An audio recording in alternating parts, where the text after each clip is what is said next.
Stand by for the Brewery Underground podcast.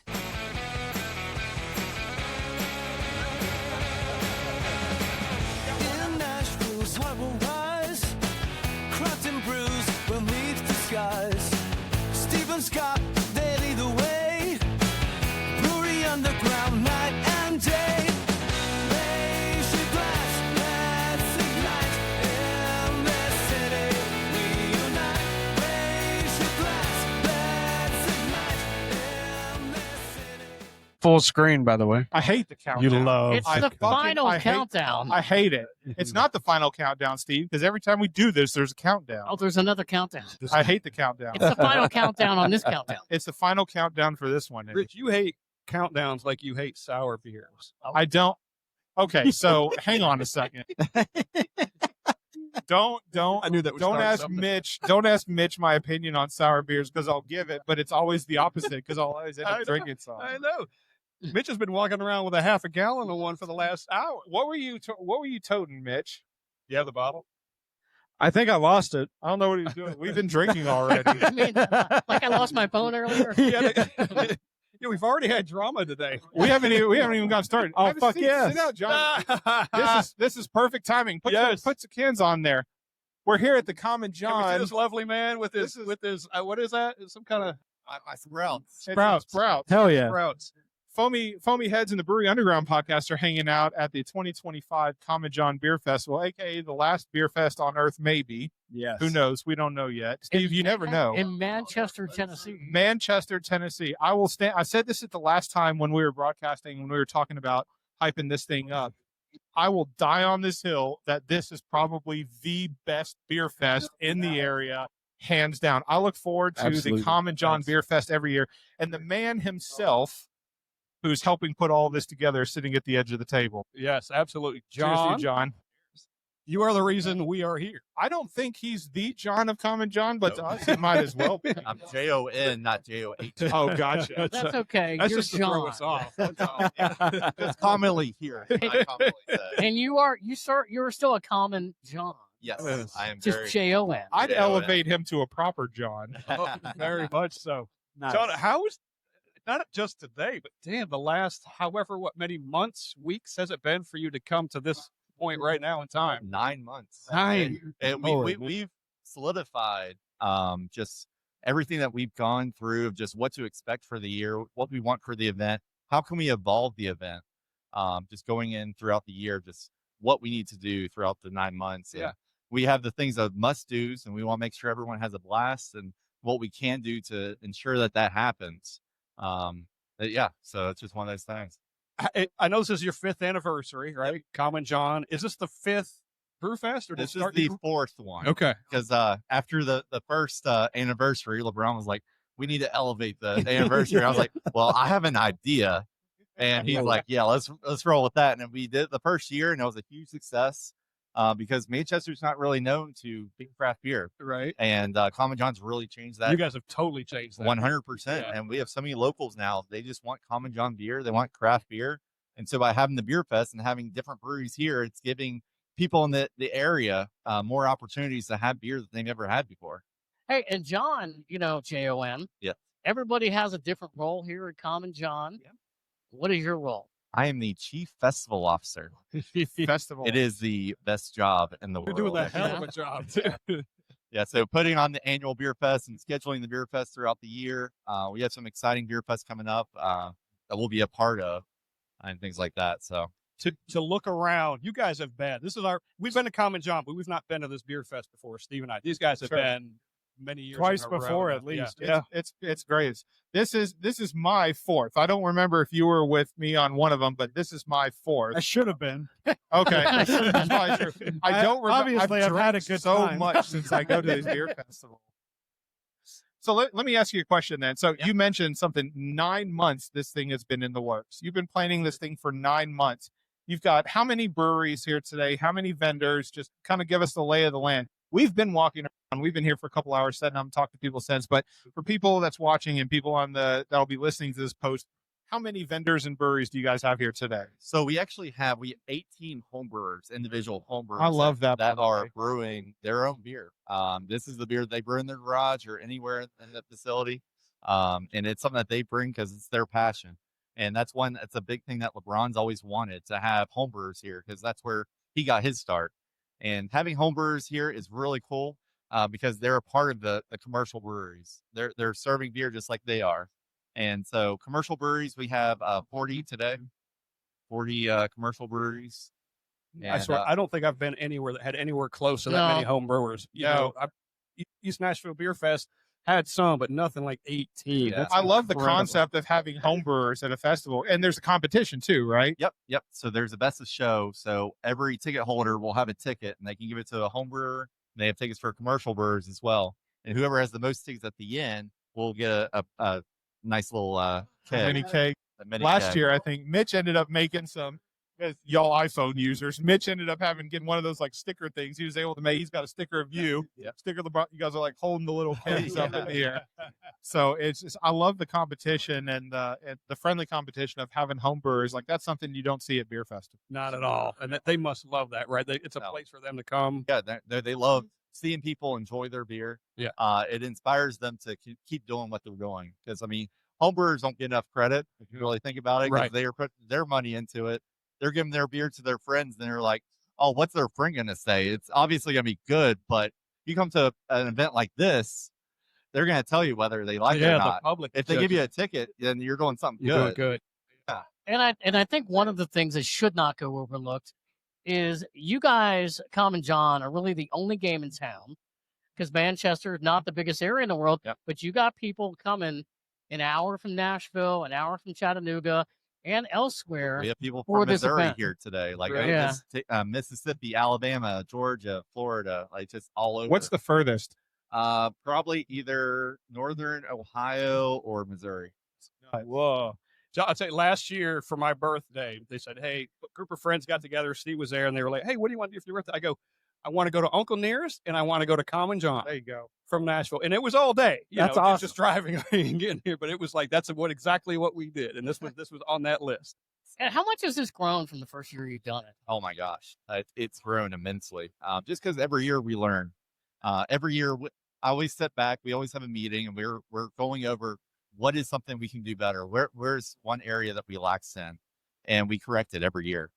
So last year there was an issue with ice, and so obviously we made sure we had plenty of ice this year. And it's just little things like that, because you want to make sure that the home brewers and the commercial breweries and everyone's taken care of, so that they can provide an experience for your ticket holders. Yeah, like how much of this event, this single event, takes up your almost entire year of planning?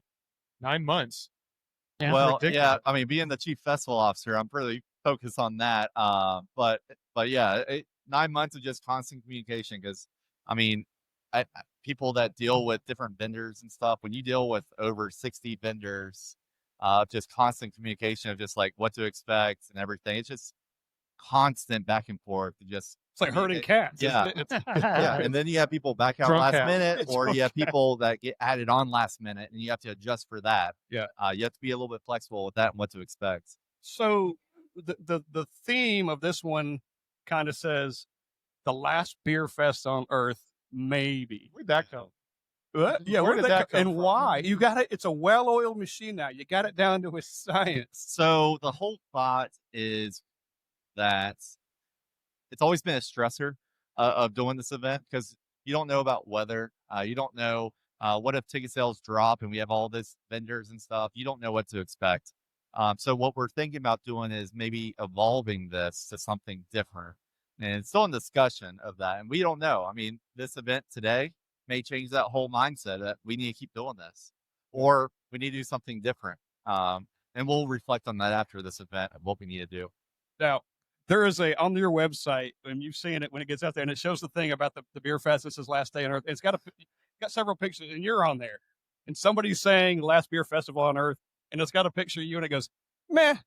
Yeah, that's my wife. The other picture, and that's the joke, because she's always like, you always put so much heart into this, and I stress about it because like I want it to be the best event ever. Because like I go to beer festivals, I enjoy craft beer, and I know what these guys and girls go through. So I want to make sure that they have the best experience. If I'm not giving that to them, then I failed myself. So that's what my stress is over the 9 months, making sure that that doesn't happen. How are you feeling looking around here today? I'm very happy today. That's a good question. I wish love that. I am very hot, Yeah. but I'd rather be hot than wet and no one walking around. So Who- we have plenty of water and plenty of beer. Yeah. To, Yes. Are there? I always think it's always cool to see these kind of events because, you know, a lot of the brewing community that we have seen, they all get along, or most of them get along. yes. It's got to be cool because this is like, you know, almost a family reunion. A couple times a year, you all get together. Yes. Huh. Yeah, no, it's one of those things where it's like every time I go up there, like these, like Yazoo, I was telling him or talking to him, and he was like, dude, this is my favorite fest. He's like, I love seeing the people. Josh said that. Yeah. That's him right over there. Yeah. And I'm drinking one of his beers right now. Oh man, The blackberry raspberry Yeah. French Cats. so good. Oh my gosh. Yeah. It's nuts. It is awesome, actually. But he was telling me, he's like, dude, like, this is my favorite fest all year. What I love, Because he has that family Yep. like environment. Sure. I always feel like the best beer fests are the ones where the brewers are there pouring their Yeah. beers and you see them around. You go to some, and not that they're all bad, but I'm just saying there's some, and it's just volunteers kind of doing it. When you see the actual brewers Yeah. here, I don't think that's a testament to the festival itself. And that's one thing that I've always stood true on is making have the breweries that are here are people that are associated with the brewery. It's not a distribution person. It's not a trailer that has a bunch of different beers. I want to have people in that tent that are actually from that brewery. Yeah. So Yeah, I volunteered at some, and they're like, "We don't want to talk to you." So I think Mitch and I mean, we've been here for a few years. First time I think actually podcasting live, but I mean, we've been here in previous years helping. We did some pictures and some marketing one of the years too. And what I noticed is that it's very similar to what you guys mentioned. It's like there's other beer fests where they have volunteers pouring, and there's nothing wrong with that. I mean, there's people that are volunteers that you got to find people, but to see the actual like owners and breweries behind the tanks, you know, behind the taps, they're pulling like Parker at, you know, at Fait La Force, just coming on here in a couple of minutes, is here. Parker is here. Chad from Stoke Haus is here. Oh, It's like the people that have skin in the game are at the beer festival today. They could be either at the brewery working, which I'm sure they don't want to be doing, or they could be at home relaxing, which is I'm sure what they want to be doing. But instead they're here today. Yeah. can I do one plug?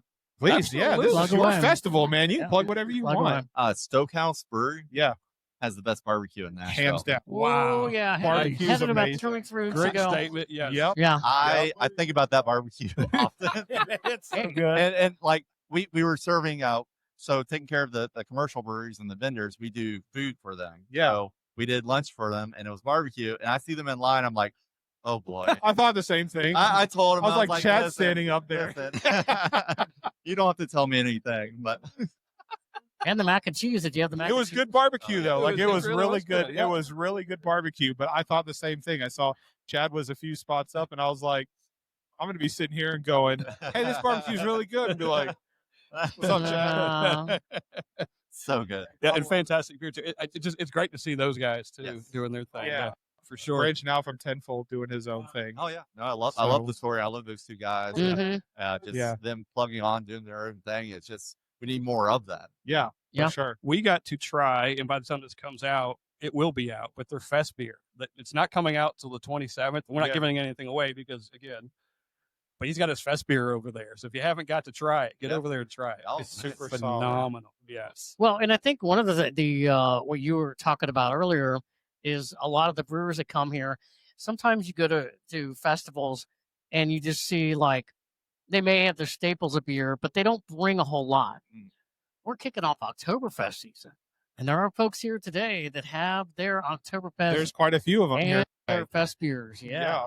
Oh, Yep. shit. And I had a barrel aged pistachio over there a minute ago. That's Living Waters, man. That's They- what they do. only Living Waters brings a barrel aged stout to a summer beer fest. Like, that's the Dude. mindset of But it was Ryan. delicious. That's You had it, It's Mitch. nuts. It's so good. Yeah. It's so Even in the heat. Like Even in try the heat. stouts in the heat. Give Well, it a shot. I thought about let's go back and get it later, but I thought it might not be there. So let's go ahead and get it now. You never know. Scott, GA Scott does had a open, beer so- with some cream on it before. Oh my God. Was that the Southern Grist? It was the grist peach cobbler. And he goes, do you want the whipped cream and the sour ring candy? I go, no. Then I go, Yes. wait, let's get the full experience. So Mitch and I have pictures. Oh, as God, evidence. Were you I drinking took with a your video. pinky Oh, up on that, God. Scott? What's Did you have that? your pinky up while you were drinking? I don't think in that. It was later looked when really you told fancy. me. Yeah, so Steve got me, which has been waiting for a while. Oh, Mitch was taking the pictures too when we were over there. It was all over And the there you place. go. Sean, there it is.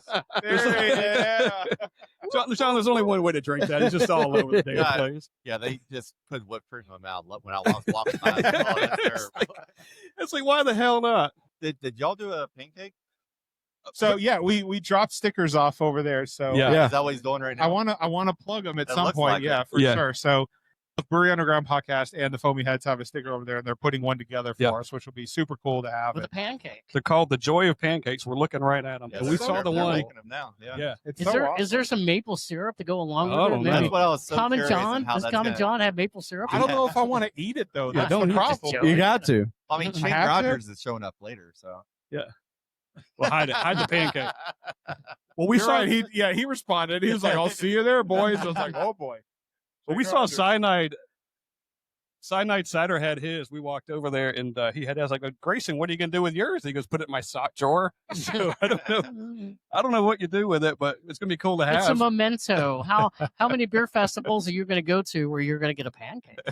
Exactly. Yeah, and this is the first time they've ever done a beer fest like this. This is so cool. And they were like, and they're from St. Louis. They came all over from St. Louis for this. Are you serious? Yeah. And there's Shane Rogers. And then Speaking of maple syrup. Anyways, so they were. Oh, that looks really cool. Foamy Heads. oh my God, where was that when I was that age? But no, so they were like, hell yeah, we'll do a beer fest. We've never done one before. Yeah. And I was like, well, at the very end, I was like, I can only imagine people asking for pancakes. Like, Yeah. they're gonna be like, oh, can I get a pancake to go? Like, get Where- butter? Is there? Yeah, can we plug them? Where did you find these guys? So my wife and I, we were in St. Louis, and we went to a heavy metal brunch event. Yeah. And it was like it was different, and we were just there, and it was really good. And so we went there, and Joy of Pancakes were there, and we were watching the screens like, oh, he's just making pancake art, and it was like awesome. Like, and I showed him a picture of my dogs, and he did my dogs and everything, and it was great. And I was like, and I follow him on social media, and the art that he does is like most It is- insane, it's most unique, and it's perfect every time. Like, it's crazy. And if I'm not wrong, and I saw them do it not today, but like on some of their social media stuff, don't they kind of do it from the backside? Yeah, and then yeah, when you turn yeah. it over, it's the thing. His Yeah. mind, every art he's doing backwards. It's how the hell? That's wild. It is so good. I can't wait to see how our logos turn out. I'm waiting for the flip, man. Yeah, I know. Have they done a Common John one yet? Surely they have. Yes, I think Yeah. Okay. You got to. I did a Bonnaroo one as well, because obviously Manchester. and Oh, yeah, Bonnaroo, yeah. so. But Dude, no, how disappointing was that for this city this year? it was disappointing, but Yeah. it was great for the brewery. Yeah. Because everyone in town just came here and they were Yeah, just waiting. It was Nice. nuts on Friday. Did you get some musicians, or do you sometimes get musicians that to kind of come over? Not this year, but in years past, we did an Other Fest. Okay. And we had some bands like Andy Frasco, Okay. the UN band, and he was here, and he was a opener for that. So, but yeah, not so much this year though. Okay, that's awesome though. That's cool. I hated that it sucked for the people that were there, but yeah, I did see that the kind of the local scene got a heavy dose right afterwards, because where else are you gonna go, right? Yeah, which is crazy too, because Yeah. like apparently the local police were notified 4 minutes before the announcement was made. Oh shit! And I was like, Oh, shit. I feel bad for this. Oh shit! Oh shit! You're like, prepare for the masses. Yeah. Yeah. Luckily, Manchester police, they did a phenomenal job. with Yeah. it, so like they do always. So. Nice. Awesome. No, we're good. I'm chilling. Okay. Cool. Yeah. I was trying to go grab Parker. I was like, "Hey, man, you I got was a time slot." I was like, but you're I was also like, "We out got of John beer. here in the meantime." You're also out of beer. What's Luckily, going on? You're out of beer. I can need I another am out pour. of beer. You're out of beer. What's in the cooler? anything you want? Alcohol. Grab the black one that's right there. Grab anything out of. You got some stuff in there, Mitch, and I got some stuff in there too. So we low key brought a couple of Yeah, you don't mind, do you? things. Yeah. Which I mean, There's a barrique in there. It's a beer fest. it is a Hey, beer pull out the fest, and we can. do Mitch, have pull an out the after can. party in the bar, which is one of the best things. So most of the guys Is here there at a the can table in know there? this. You may or may not know it. Oh, it might be but in the we other cooler. recently gave birth to twin girls. It might be in the green. And so, cooler. okay. So I wouldn't say, let's just say my wife was very gracious in letting me get out today. So there's probably an after party for your boy Rich here today. Rich, do you spin the thing where you got to go work? Hey, Huh? I have to go work. Is that what you tell her? I have never been more excited to go to work a day in my life. John, this is not your full-time gig though, absolutely. right? Like you Absolutely. technically have 2 full-time jobs, right? There's Yeah, and there's Common actually- John here, especially 9 months out of the year. Yeah, I actually accepted a new job, and I'm Oh, starting really? on Monday. Oh, Yeah. wow. So Whoa, your man. last day was on Friday? No, my last day was a month ago. Oh, wow. Oh, That's why I've okay. been traveling so much in the past. Oh. Oh, I saw that. Yeah. You have been ever? Did you go to Ireland? John hit quite a few places. Yeah, yeah. I no, saw your post on Instagram. Yeah. Quite a few breweries too. yeah, Concerts. yeah, concerts. I finally hit my 700th Birthday week, right? Birthday month? birthday month. Birthday month. It was a great month. It looked like a great being month. unemployed for a month is fantastic. I recommend everyone doing it. If you work in corporate, take a month Yeah. off because it is nothing better. Absolutely. Because nobody, when you're an adult, you don't get that much time off for vacation ever, No, right? So no. it's like you had an opportunity to do it. Absolutely not. Dude, But you had your best life, didn't you? Yeah, You're yeah, doing- it was great. I woke up every day at 9 o'clock. I was like, I'm sleeping in. My dogs wake me up. Yeah. And can figure out what I want to do that day. yeah. I want to organize a closet. I'll organize a closet if I want. There you go. The garage has never looked better, Yeah, right? no, everything's organized now. Yeah. And then you're like, what do I do from here? Yeah, I know exactly. Does Yeah. LeBron even give you a paycheck? Does he pay you anything? Who? LeBron? Yeah. He pays me in love. Huh? In love. Okay. Yeah. Aw. Love Hell doesn't yeah. pay the bills. That's but obvious. I do get to go to CBC every year. And Okay. learn- Oh, learn- Yeah, there you and go. learn about different trends and stuff. Yeah. So that's really important for me to understand Yeah, absolutely. what's going on in the beer community. Just Yeah. because, like, if there's different trends like the CBD stuff or THC, like, where's that in the market with craft beer, and how does that incorporate with You'll see beer it at Craft festivals Brewers and stuff? Conference. For instance, going to CBC Loose Ends out of Dayton, Ohio. Oh hell yeah! They're Yep. here because I met them at CBC, and we Oh, had a hell of nice. a time. And they wanted to come down for the beer fest. So Hey, here's a love- question putting you on the spot. Ooh, If you had one beer, only one beer to choose that is your favorite at Common John, is there one? yes. Oh, Well, this one's easy. Yeah. This Okay. one's absolutely easy. All right. Everyone knows this is my favorite beer. Yeah. Universal Sound Double IPA. Okay. Why is That that is- your favorite? It has that West Coast characteristic Yeah. that is so, like, it's got the pininess. Yeah. It does not taste like a high ABV double IPA. It's smooth. I will say after two, we'll get you there. Yeah. It Good only stuff. takes two. Yeah. Two will get you there. Wow. Whew. But it's one of those things that is by far, it's been a staple of Common John since day one.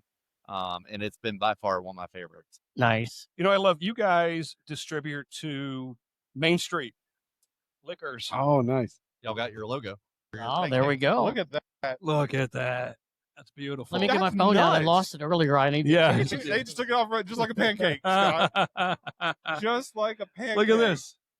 That's ridiculous. Oh, it's coming over here.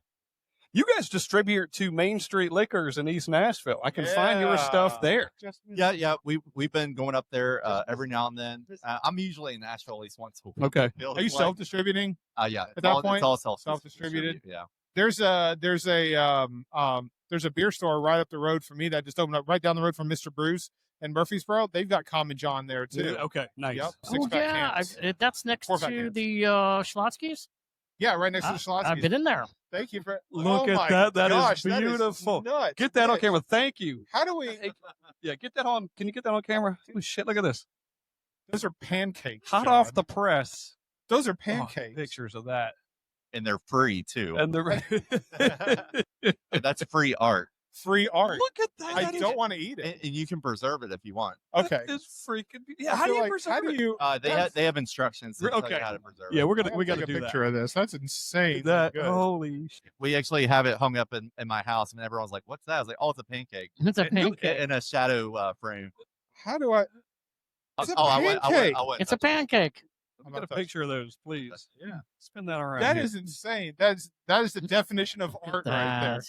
Look at that. Oh, that's beautiful. Freaking believable. Thank you so much. Thank you. That's we appreciate great. it. They just did me a because we're big Bonnaroo people, and that tent at Bonnaroo, that's one of our favorite tents. My wife and I. Yeah, And That so, tent. yeah, that tent, and that's the sign for that tent. that is so freaking cool.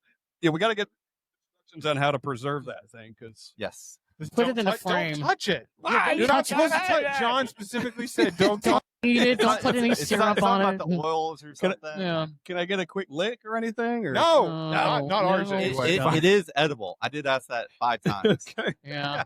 Don't It's spill pancake any batter, beer right? on Like it. it should be edible. Yeah, no. I don't know it's if I pancake- want it. it's Like I don't pancake want it. batter. Oh, I don't want to eat it. I know. You think We're not going to eat it. Johnny? You think they could do this one? I'm sure. Look they at this could. guy coming up over here. Hey, Man, right there. That's awesome, Hey, man. repping the Absolutely. Fernet. Do you have a pancake? Look, do you have a pancake? That's ridiculous. They're just right next door. Get you a pancake if you want. Yeah, you can watch them being made right there. Yeah, put your logo up there. Yeah, That's get you insane. a pancake. Cheers to you, John. I could take Appreciate such it, advantage man. of that. Cheers, Raise your y'all. glass. Appreciate y'all Thank you being so much here. for Yeah, having us cheers. today. This is awesome. Did you get some Thank of you, that sir. Barrique? Did you get some of that Barrique? Yes. Yes, it's please. Phenomenal. Cheers. Thank John, you, John. Thanks for joining us, and thanks for allowing us to be here. Thanks for coming. Best beer Appreciate festival. you. See you, man. Thank you. Cheers. Thanks, man. This is insane. There's all the home brewers here today, all the craft breweries here today from local, Nashville, surrounding areas. Like it's insane, Listen, Mitch, yeah, how dude. far Yes. some of these breweries have come Yeah, just It- to be at the festival today. there's I'm- a slew of them. I'm That's starstruck funny. already from John and then Parker here. Parker. I'm starstruck. Yeah, man. I'm a little I don't know nervous. if Parker realizes this, but he's kind of a big deal. He's kind of a big deal. Yeah. Yeah, I think you got the wrong guy. Fate well, of force. we know. The coolest You got a thing is when glass? you walk into Fait LaForce and you see And a Parker, glass. who So is for- there working hard. Always. You'll see him outside of Fait LaForce working hard. He's Yeah. delivering beer. Yep. Yeah, I always tell people if you're looking for me, my desk is just the bar at the brewery. So like, usually people come up to order. I'm usually just locked in on my computer and I'll just feel a hand on my shoulder or Yeah. something. I'm like, oh, Yeah.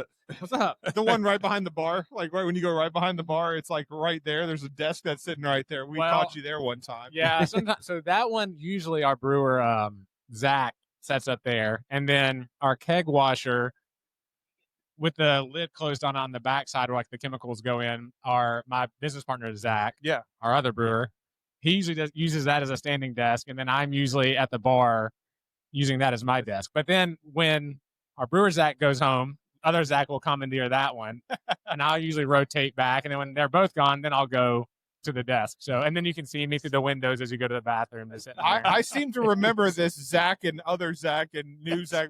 Remember this conversation, Scott? Over at their place. Yeah. Yeah. So Yeah. for the listeners here, or maybe even for the ones that haven't been listening, like this is not the first time all four of us have sat down with this gentleman Yeah. here at the edge of the table. That's right. We were at Fait LaForce a few months ago. No, about a year ago. Was it a year Well, ago? we did a collab Yeah. when we did the collab podcast. Time It- is a no, it flat was- circle. It It is was all fucking made yeah. up. hot. Absolutely. I'll tell you Because that. it was a cool day, during, but I you- It remember was it. not a cool day. I mean, it was awesome. Yeah. It was not a You cool guys were getting hit in the Mitch back and I with were the sun. black shirts Yeah. sitting Yeah. right in front of the sun. But like I the sun to remember, the I back. specifically remember because it was already Oktoberfest season. Oh, That sounds, I mean, And we were, I do remember it being hot, kind of It like was- this yeah. kind Yeah. of temperature for It was sure. so more that the makes sun sense. just like beaming down on the half of the table that Yep. Mitch and I were sitting Yeah. outside. It kept- I feel like you were shaded a little bit because you were sitting at the edge I was again. I mean, it was yeah. same setup, Yeah. but I feel like y'all were flipped. yeah, we Yep. were flipped. Yep. Yeah. Exactly. And I remember because the week prior I had been to your place and I had both the Martin and the Fest beer, and they're The fucking Fest amazing. beer was Yeah. awesome. Oh, Yeah. back The to back. dark was it? Which one was it? The dark- Martin. Yeah. Well, I don't know what you call it, but you had the Martin and the Fest beer at the same time. And it Yeah, was like, yeah. holy shit, back to back is amazing. Yeah. This time of year is, I mean, it's my favorite time of year. Like when I look up at our draft board right now, and it's like Meritzen, Fest beer, Helles. We have the Rice Saison back, and then like our flagships, like the Belgian Pilsner. We've got a Czech Pilsner coming, and then some of our hoppy stuff too. And then we just had our Hefeweizen collab we did with Smith and Lentz on. I'm like, this is That's amazing. mind-blowing. Like, Hell it's a yeah. dream. that's incredible. Yeah. That's Yeah. awesome. Well, it's not that the thing that sets Fait LaForce apart from now. Don't get me wrong. Nashville is like if I could live in any city in the South right now in terms of like footprint on craft beer, it would be Nashville. Yeah. Like Nashville is just like now there's consolidation, there's buyouts, and there's small expansions and things like that. And it's just a movement of the craft beer industry. But if you go to any brewery, and Fate has this also, but like if you go to any brewery in the South, you're going to see hazy IPAs, you're going to see a Westie, you're going to see a lager, you're going to see all that. I feel like, keep me honest, Parker, but I feel like what sets Fait La Force apart from the rest of the breweries is like you guys were from the get-go, you were set on like Belgian saisons and like that style of beer. Yeah, and you for sure. don't get a lot of those like prominent styles in Nashville. Yeah. That's the most common thing that we hear when people come in. They're like, wow, like, all right, a tap list is not the same thing as everywhere else. And that was pretty intentional. I mean, that was the kind of beers that we like to drink. And my business partner, Zach, and I worked at Nissan at the time, and we both traveled a lot for work. And so we would go to different places, and then we were always just like schlepping beers back for each other for the type of beers that we like to drink, because there wasn't really one in town doing a lot of it. There was like Black Abbey that would do a little bit of Belgian stuff, and Embrace the Funk that was doing some of the more like wild, funky, sour stuff, but not like the broad category, someone who was just doing tons of just like lager European brewing. And so we were bringing a lot of that back, and we're like, all right, well, if we like this, maybe other people would like it too. So like maybe we should just do that. And so we definitely, like, we always try and have on, like, we have a hazy pale ale. We've kind of moved away from doing a lot of like New England style IPAs, just because you can get that basically every single bar brewery you go to anywhere. But we'll do hazy pales. So it's like adjacent. If that's the thing that you really like, you can still drink our hazy pales and get the flavors that you want, but they're just lighter. There's 5% and super crushable. So it kind of gets more back to what we like to drink. And then we usually have a West Coast IPA on, which again, like IPAs, like you'll see West Coast I feel like it's starting to kind of make a comeback in Nashville. But for a long time, like, you just didn't see many West Coast IPAs around town. So we're like, well, we think they're delicious and someone should be making them. So why not us? So started making those, and the Zacks are killing it. Like, they're a hop game. Our new brewer, Zach, came over from Bearded Iris. So obviously has a lot of hop knowledge coming from that part of town. And yeah, so I think they're killing it. And then all the lagers and Belgian stuff is just as delicious as ever. So is that what you think? Is that changed a little bit? You know, since the last time we were all together at your brewery, is that some of the things that have evolved over the past year for you guys? We've definitely, I mean, it's definitely changed. So coming into this year, we sort of made the decision. So we brought our new brewer, Zach, on, I guess, middle of last year. And so, you know, into last year was him getting acquainted, getting going, getting comfortable in the brew setup and everything. And then coming into this year, we kind of made the decision, we just need to start making more beer. Like, let's just make as much beer as we can off this system and then see where we sell it. So the tap room, you know, we weren't moving as much beer to the tap room as we wanted to. So we're like, well, let's just make the beer. And then whatever we don't sell in the tap room, let's start putting it out in the market. And it was kind of on my shoulders to figure out, like, will we be able to sell this beer in the market? Like, to restaurants and bars, let's see. And found out really quickly, yes, like, there's a lot of people who want this beer. So we're at capacity now. So we're making as much beer as we can make in our system. And so with that, the only way to be making more beer is to start making some quicker styles to try and get beers out. So instead of having some bigger beers or some like longer fermentation beers, like moving to some like maybe lower ABV hazy pales and some IPAs, like mixing those in there more consistently in 5-barrel batches while we have our 10 barrels of like lagers, you know, lagering, helps us keep production where we can get beer to the accounts that want it and keep beer in the tap room, but still stay true to kind of like what we want to do, which is like focused Belgian European, still have some modern styles for the people who want to come in and drink those, but still make sure like the Fait La Force thumbprint is still on those styles.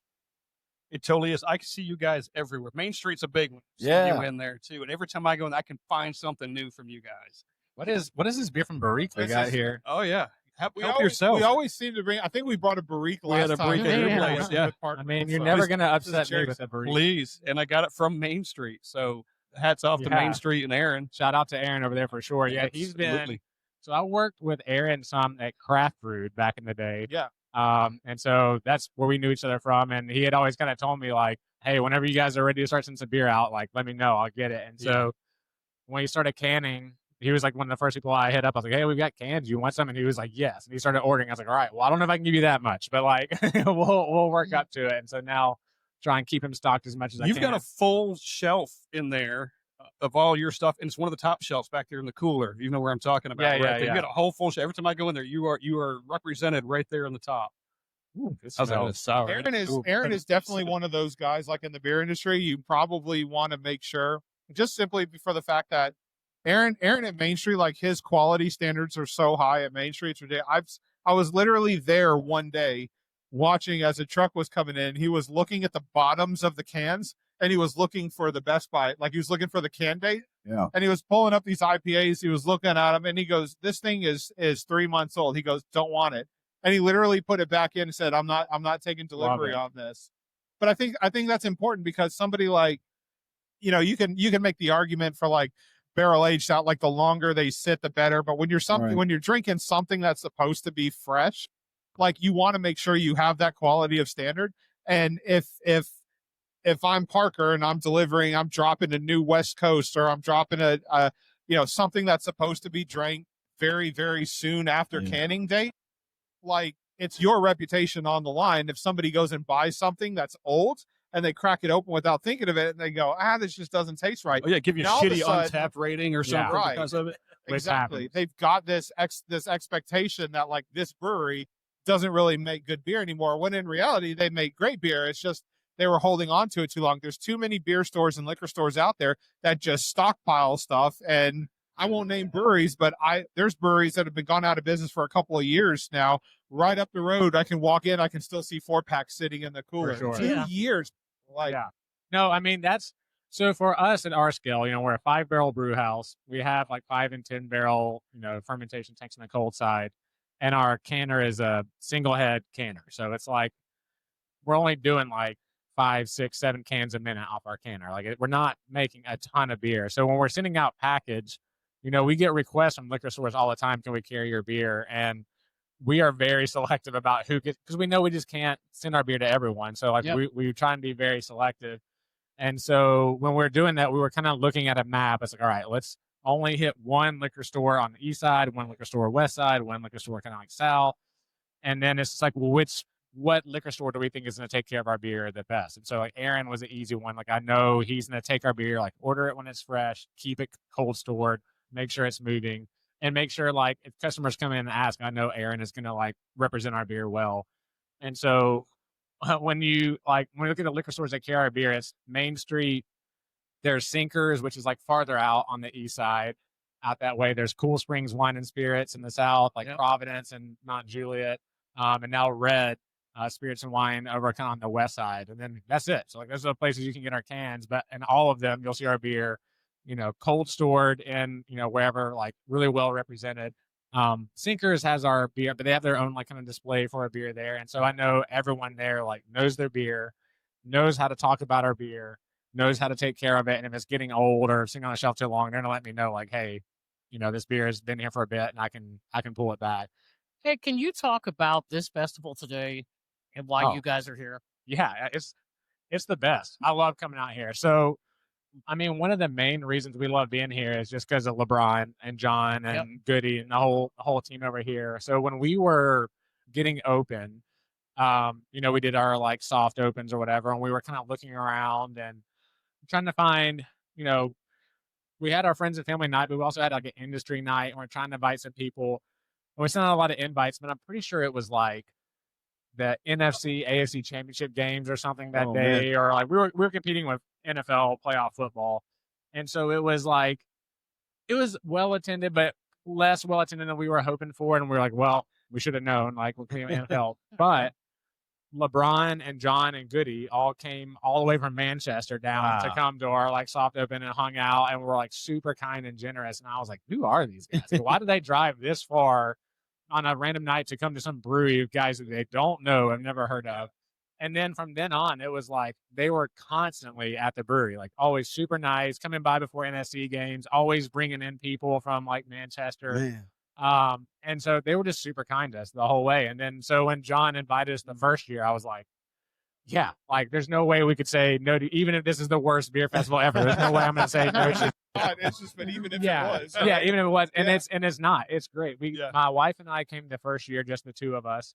And I mean, I was joking with John. I was like, somehow the weather has never lived up to the first year. The beer festival keeps getting better and better, but the weather every year.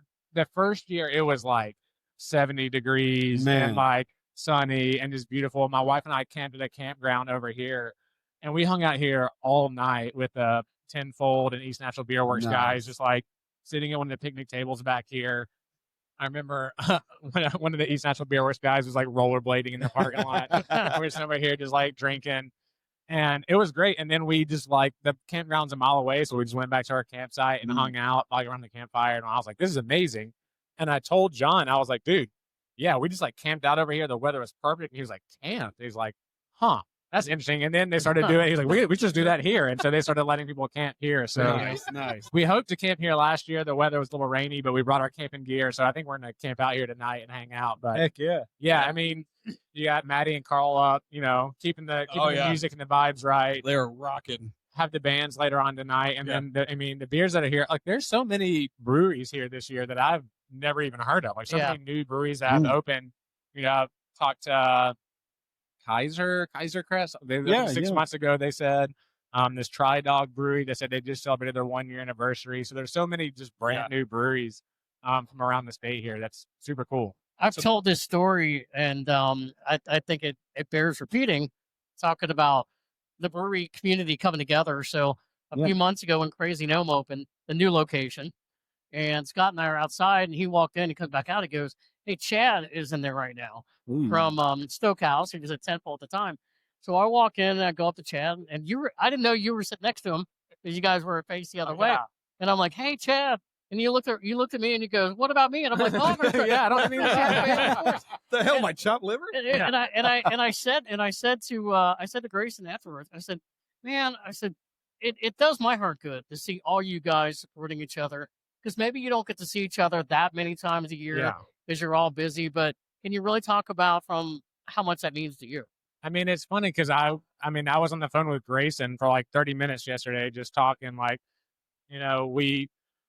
we had an interview with someone that had worked with Grayson before, so I was kind of talking about that. And then we just got talking about how's business and what's going on and different, just kind of like talking shop. And so, and then, I was like, oh, you're going to be at Manchester tomorrow? He's like, yeah. I was like, all right, well, I'll see you up there. But no, it's great. I mean, the beer community, the beer scene, I guess, in Nashville is definitely changing a lot right now. You know, you had Jackalope sold at the end of last year. You had Bearded Iris and Wiseacre going on, these Southern Grist and Zool kind of merging, and you got all these kind of riffs and ripples happening. So things are changing, but there's a lot that's everyone's still supporting each other. Like we're talking with the crew at Southern Grist, and like how are things going? Like this is great. We're super excited about it. So it's like awesome.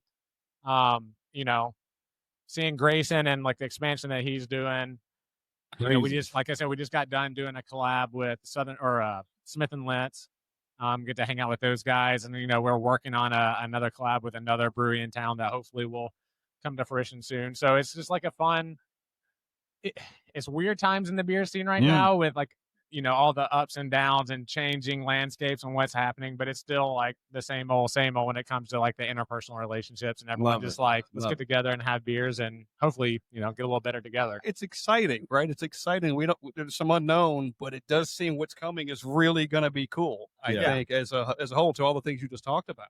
Yeah, it's definitely, the craft beer scene is kind of, coming to maturity. There was such a huge growth phase where just new breweries were coming up left and right. And it seemed like, where does this go? How does it keep going like this? And eventually it was going to have to kind of level off. And so unfortunately, that means there are definitely some breweries that are closing and, leaving us, and some breweries consolidating. And what does that mean? What brands stick around and not? But ultimately, it's coming to a place where hopefully the craft beer scene is, all right, we're settled in now. So now we all got to work on improving. How do we make our beers better? How do we make our branding better? How do we engage the community better? And how do we kind of keep lifting up a brand amidst all the competition from THC and RTD and everything else that's coming in? How do we keep craft beer on the forefront? As a consumer and a brewer, do you have two different perspectives on what's going on right now, or is it kind of the same for you? It's definitely hard to separate myself in the industry side of things. It's one of those things I constantly have to remind myself because I'm so in the thick of it. And, we have staff that have come over from Bearded Iris and, something from other breweries. And so inevitably anything that gets out there, like we're hearing about it, a month or two before any of the Southern Grist or Bearded Iris stuff comes out, we're hearing the like rumors and ripples of like, oh, something's coming, something's happening. And it's hard to separate yourself out from just like all the rumors and things we're hearing. 'Cause inevitably I'm seeing and hearing way more. And it's easy to assume like, well, everyone just knows this stuff. Like, I'm just some guy working a job. If I'm hearing this, everyone just knows this. And then you get talking to people and they're like, no, I hadn't heard that. I'm like, oh, yeah. So, I mean, ultimately, I listen to a lot of podcasts, a lot of industry stuff. I read a lot of, different like restaurant or bar brewery publications. And I mean, it's a combination, I think, of a lot of things. Obviously, economics post-COVID are just very different. Consumer behavior post-COVID is very different.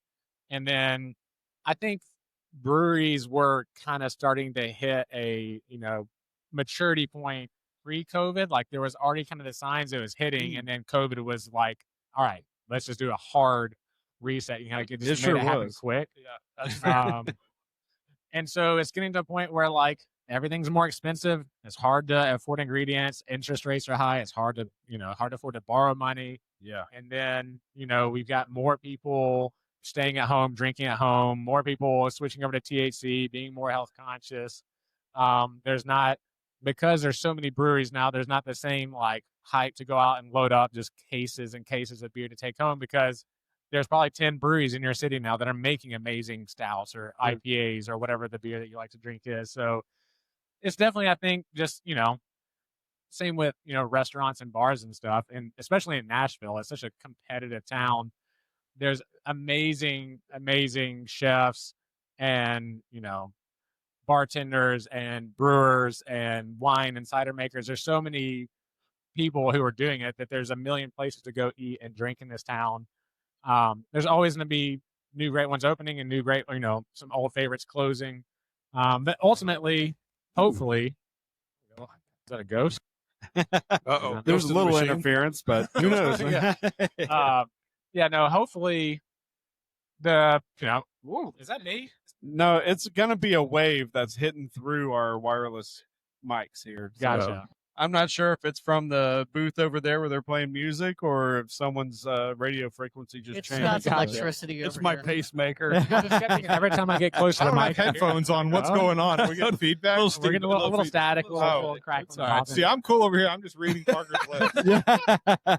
Rich is like, what the hell's going I'm on? picking up every fifth word he's saying. I'm like coalescing things together in my head. We shouldn't be competing, but if there's any construction going on, there could be like a 500 frequency or something. Yeah, We may hear the construction workers saying at 3, 2, 1. Yeah, that was the first we had. Parker, I'm curious. The beer that you guys put out, you talk about Main Street and some others. Are you very strategic about what you want to put out?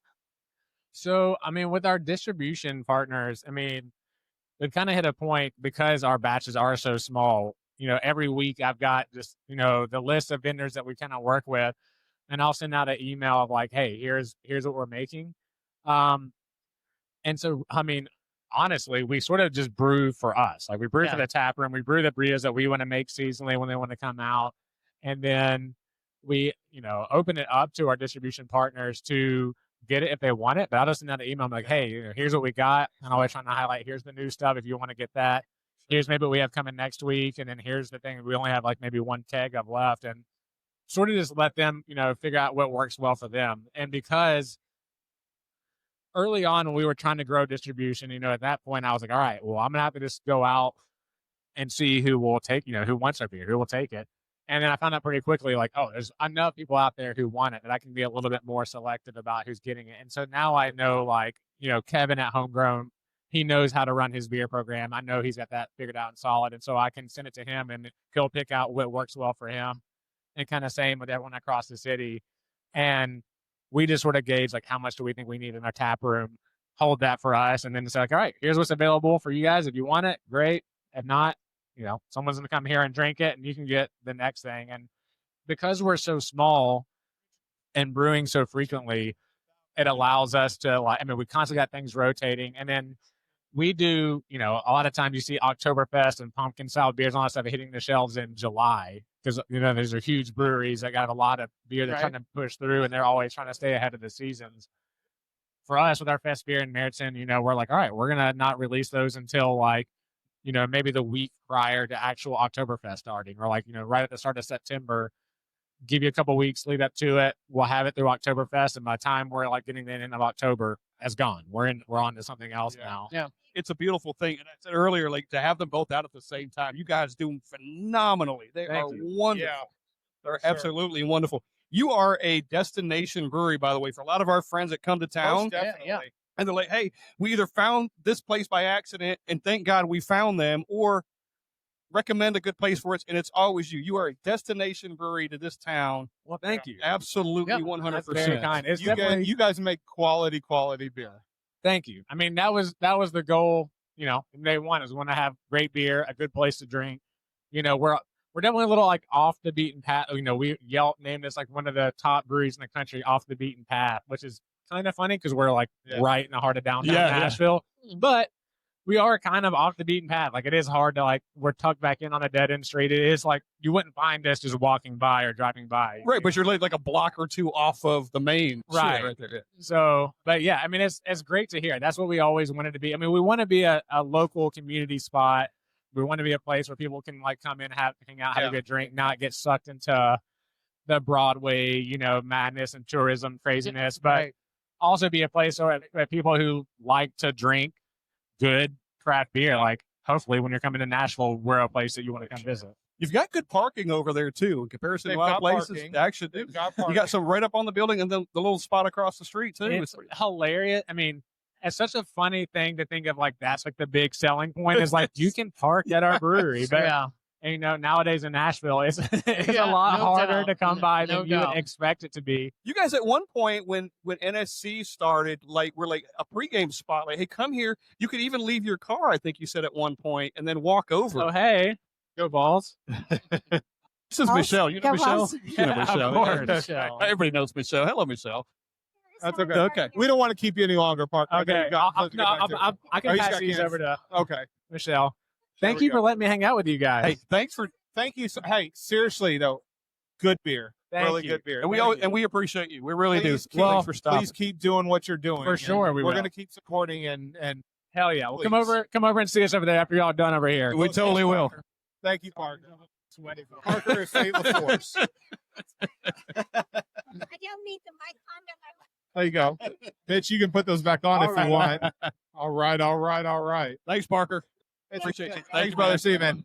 Everybody, This is can awesome. we say hi, Michelle? Hi, guys. Oh my Hello, gosh. Michelle. Michelle is. Hey, Rich, you want to help? Okay, hold on. Congratulations. Make a statement. Just rip You it got off it, the Rich. table.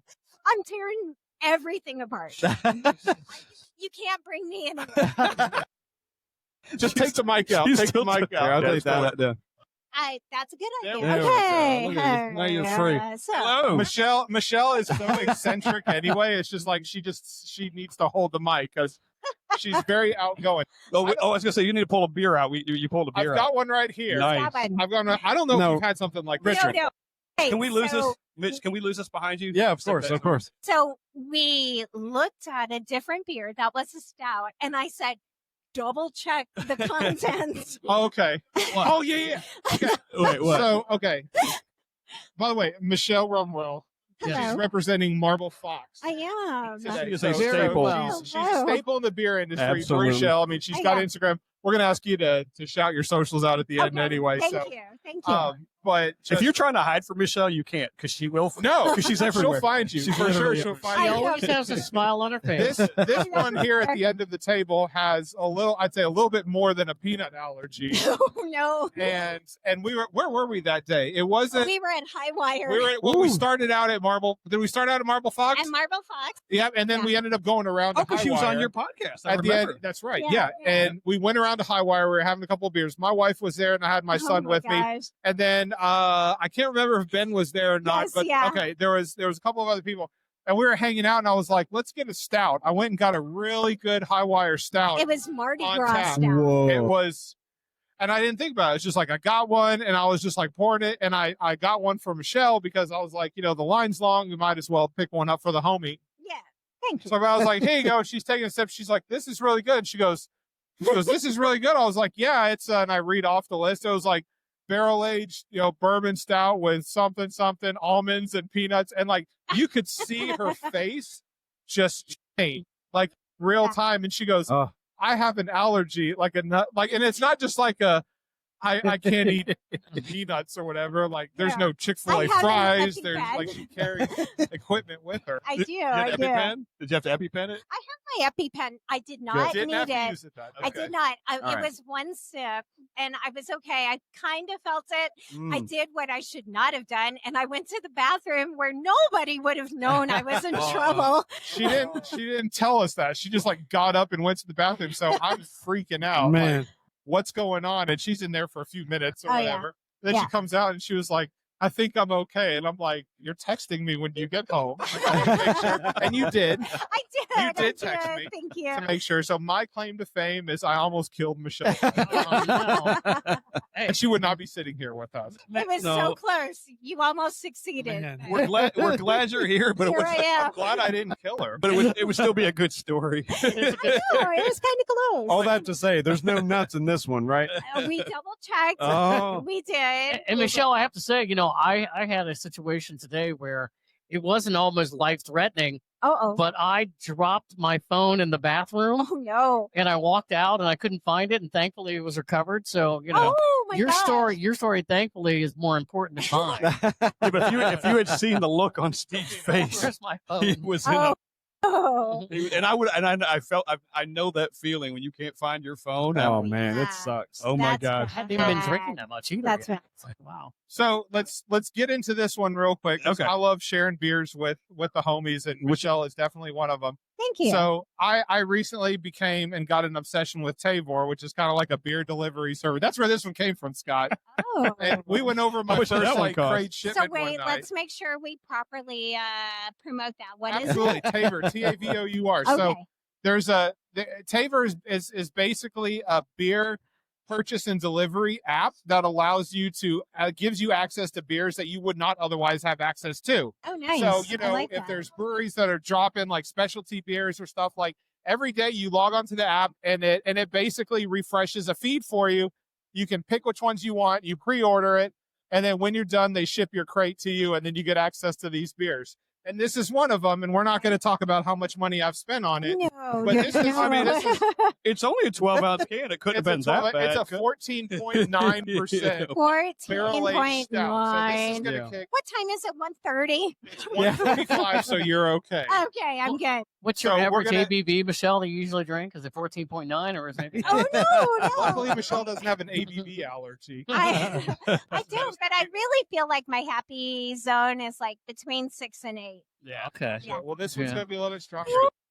And Did I you wanna mention get who the into- brewery was, We'll take Rich? a Oh, sip. damn. Cheers to everybody. Yes, who is the Did you mention brewery? who it was, Rich, already? This is Martin House's. This is Martin House's Brewing Roadhouse Coffee. So it's a whiskey barrel aged stout coming in at 14.9. It is a big boy. It'll knock. Yeah. ass. Boy, it's a big boy. It is all a it takes. big Look, I one. hope that camera got Mitch's face Dude, on that. no, my bad. I'm leaning back, but You are leaning back. it is roasty and It is. tasty. Yeah. And I mean, you definitely get the alcohol content in it. This You, is what it I'm interested tastes. in from Michelle. This is So what for she's me- really good at. So for me, I definitely taste that ABV. God, It's not yes. one that's going to sneak up on you. Yeah. Yes. Oh. Yes. It's so At the same smooth. time, it's so roasty. It so poured smooth. Roasty. It poured Oh. like mortar oil that was 100,000 miles overdue to be changed.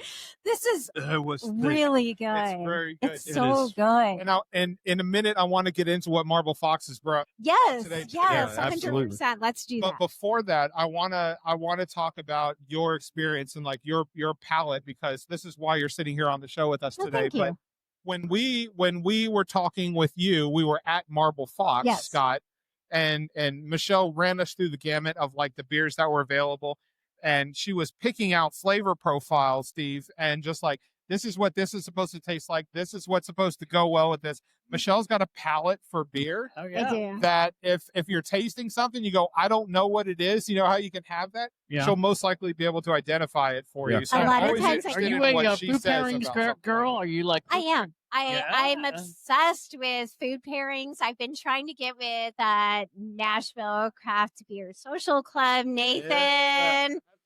And we would love to do like a pairing event, Yeah. much like, they do for wine and things like that.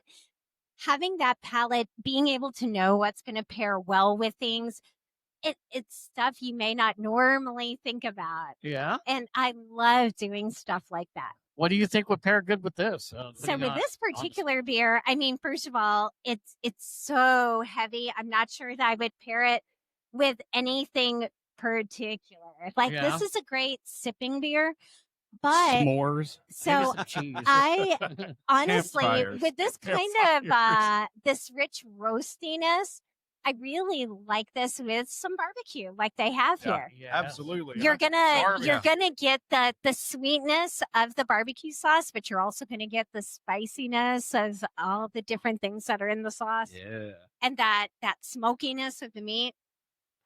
Steve, it's a coffee style. What do you think about it? I know you're not a huge coffee fan, but are you getting a lot of coffee on it? How does it sit I'm with getting you? the entire flavor of what it's all about. You're getting all of it? No, I really like it. And even though I don't typically drink coffee, if it's not totally coffee infused, Yeah. I'm fine with it. Oh, But if good. it's just like a total coffee stout or beer, I'm like, no, I like this quite. Oh, good. You know what's interesting about it, and you never see this? It's got IBUs on it, and I Oh, find it no. interesting. It's 18.6, which you figure it would be low. Yeah. But the fact that they put it on there at all is amazing because nobody does that anymore. No. And for the IBU, you're getting that bitterness. That's that bitterness little bit, yeah. content. And it is there. That's why it'll pair well with meat, smoky meats, some of that barbecue sauce. That IBU is super important to not make it just a complete like coffee soup. And see, for me, the balance of not a guy that drinks coffee, but I can taste the whiskey and then Ooh. barrel Yes. aged. A little bite to comes it. through, Uh-huh. which makes me want more, although it is 14%. Yeah. Do you need more? I need more. Thank you. I definitely get the whiskey on it as opposed to the bourbon, just because like Yeah. whiskey has a little bit more, for me, it's a little bit spicier, a little bit more of a bite to it. Bourbon's a little bit sweeter and a little bit smoother. Nice. And I definitely get the whiskey on this right up front. I will say this came in a 2-pack when I bought it on Tabor. So it was when I was texting you guys one night. I drank I'm much larger, but like I drank a whole can of this by myself. Yeah. And I struggled to get off my snorted. couch and inside my house. I just couldn't, like, it was just something that's like, we've all had 15% beers before, and like, yeah. that's a big boy, but it's not a big deal. But when you pack it in a 12-ounce can, Yes. Oh and no. you're not eating anything to go with it. Like, I was smoking a cigar and it was 68 degrees outside. Of course you were. So, like, I was enjoying myself. I was probably drinking it faster than I should have. Yeah. And it was one of those where you don't feel it until you get up. Oh, And you're in the no. moment. If it's 68 degrees, you're smoking a cigar. This is nice. just kept Warm- going. It's lovely. So, That's a lovely so city. And nice. Michelle, Rich likes from Founders. He likes a lot of the KBS, Okay, yes. which we all do. So Double it. KBS is And solid. Yeah. And we all do. But he's been known on a podcast. Uh-oh. Don't drink maybe- 2 of them in one night. Oh. 12%. So then, what an IPA? Yeah, I think the variants were a little bit more than that or something. But yeah, it was close. What was that? You just had a barley wine from Marble Fox, didn't you? Oh, yeah. Oh. Yes. Yeah. Oh, All right. So yeah, which one? so The white, it was The brown label. the brown label. Yeah, it was 10.1. Yeah. It could don't have been, say. I don't know. It could have been, but when something's labeled as a 10.1, It's a 10.1.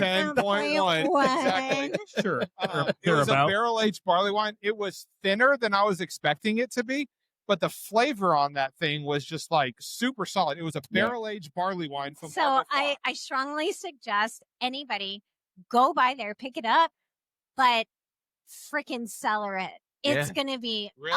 amazing should- in another I've got year. one. Seller? Is that what you said? Yes, she said yes. seller, yeah. So I would cellar it. It is great right now, but like you said, it's light. I want to feel the barley wine. What's that one I called? Does wanna- anybody know?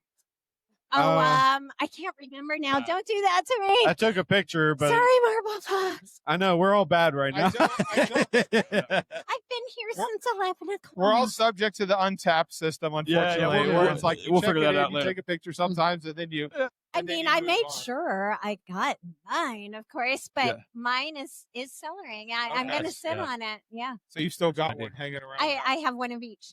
of course. Oh, Yes. shit. Of course I do. how- I have the stout. How long you figure you're going to cellar it for?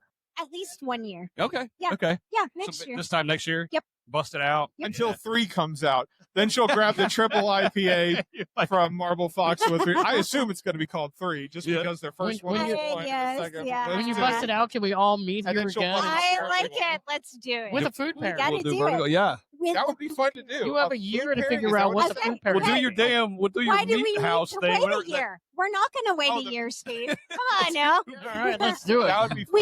We are going to get together. You guys are going to like curate the beers you want to try, and I will let you know what food we need, and we're going to do Holy this. shit, we could do Let's this. do I it. have a, I have Let's do another. it. I have a. So We could do this. I- Yes. great idea. Yeah. I'm Great always idea. down for that. I would propose, because the guys have been talking about like all getting together, doing like a smoked meat, Uh, like where we have like Ooh, brisket Meat-a-palooza. and Oh, let me sausages tell and you, chicken yes. and all that. Yeah, what kind do you of call stuff. it? I would like to propose the idea that in advance we tell Michelle what kind of food we're going to have, Oh, and then she and picks I the will beer get to the- curate yes. with it. Nice, Mitch. Oh, Okay. did you get- Oh, okay. which Oh, one I was see it? that. We So- found the label. Oh, It is the barrel aged Epoch. Hans. Epoch 2024 barrel aged Oh, thank Hans. you. Nice. Oh my barrel gosh. aged barley Sorry, wine. Marble Fox. I knew that. I You should did know know it. that. No, stop it. Well, let's She knew talk it. Marble Fox. She for a wrote it second. down. I saw it. She wrote it down ahead of time. It was What like a magic did, trick. let's talk about them for a That's second. actually the what did picture she What sent did me. Marble Fox bring to the festival? So today at the Common John Beer Fest, the last beer fest on earth, is that what we're Yeah. calling it? Okay. Da-da-da. Maybe. Great title. Anyway, so Marble Fox has brought their Southern Blonde Ale. Mm. We also have Smile Lines Hazy IPA. I had Yes, Yeah, thank you guys. there you go. So with this particular one, being a hazy, you're going to get the hops, which a lot of beer lovers want. You want to taste it, but it's not going to punch you in the jaw. It's got a Scott, I'm great, hoppy. it's got a great mouthfeel. And for me, no, it's not just for me, but it might as well have been. It is the gluten-free Oh, no way. Pina Colada Ale. I would not have guessed I was gluten free at all. It's Oh, really? gluten-free, and it is a 6.0. Whoa. Wait, it was 6.2? 6.0. 6.0? Like the I thought it was Mustang. I thought you, is it not Like 4? the It was Mustang. 6.0? Wait, what? The Rolling ABV in my on The 6.0. ABV was 6.0. is 6.0. Hey, Kramer! Miss Ashley's over there. Hey, look at Kramer. How are you? Hey, Kramer. we have. What's up, world? It's your boy, the Bearded Brother. I'm just here for a second. I got a burger in my hand. But Hey. Miss back to Ashley, your you say regular hello. scheduled program with the Foamy Heads. We love you. Love you, Kramer. I'm Oh, sure Miss we'll get Ashley. him around some Good to point. see you. Good to see you. That was royalty This in is the what I house. love about was. Beer Fest. Oh my gosh.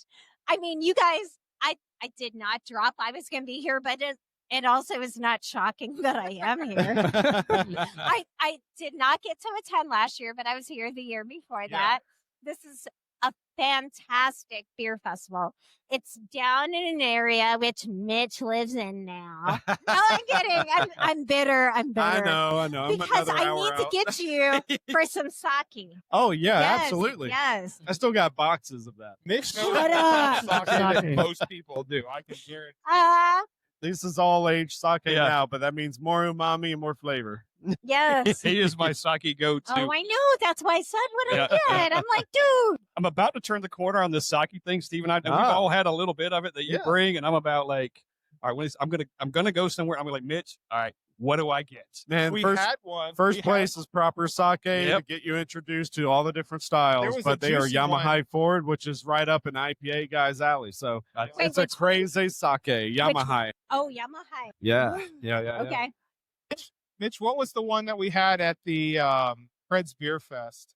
Oh, You that was bought a it for fruity me, one. And when we were in Chattanooga, Yeah. and I brought it with me, it was like Yoko I want something. to. I want to say it was a. It wasn't a. It was a spring rice season.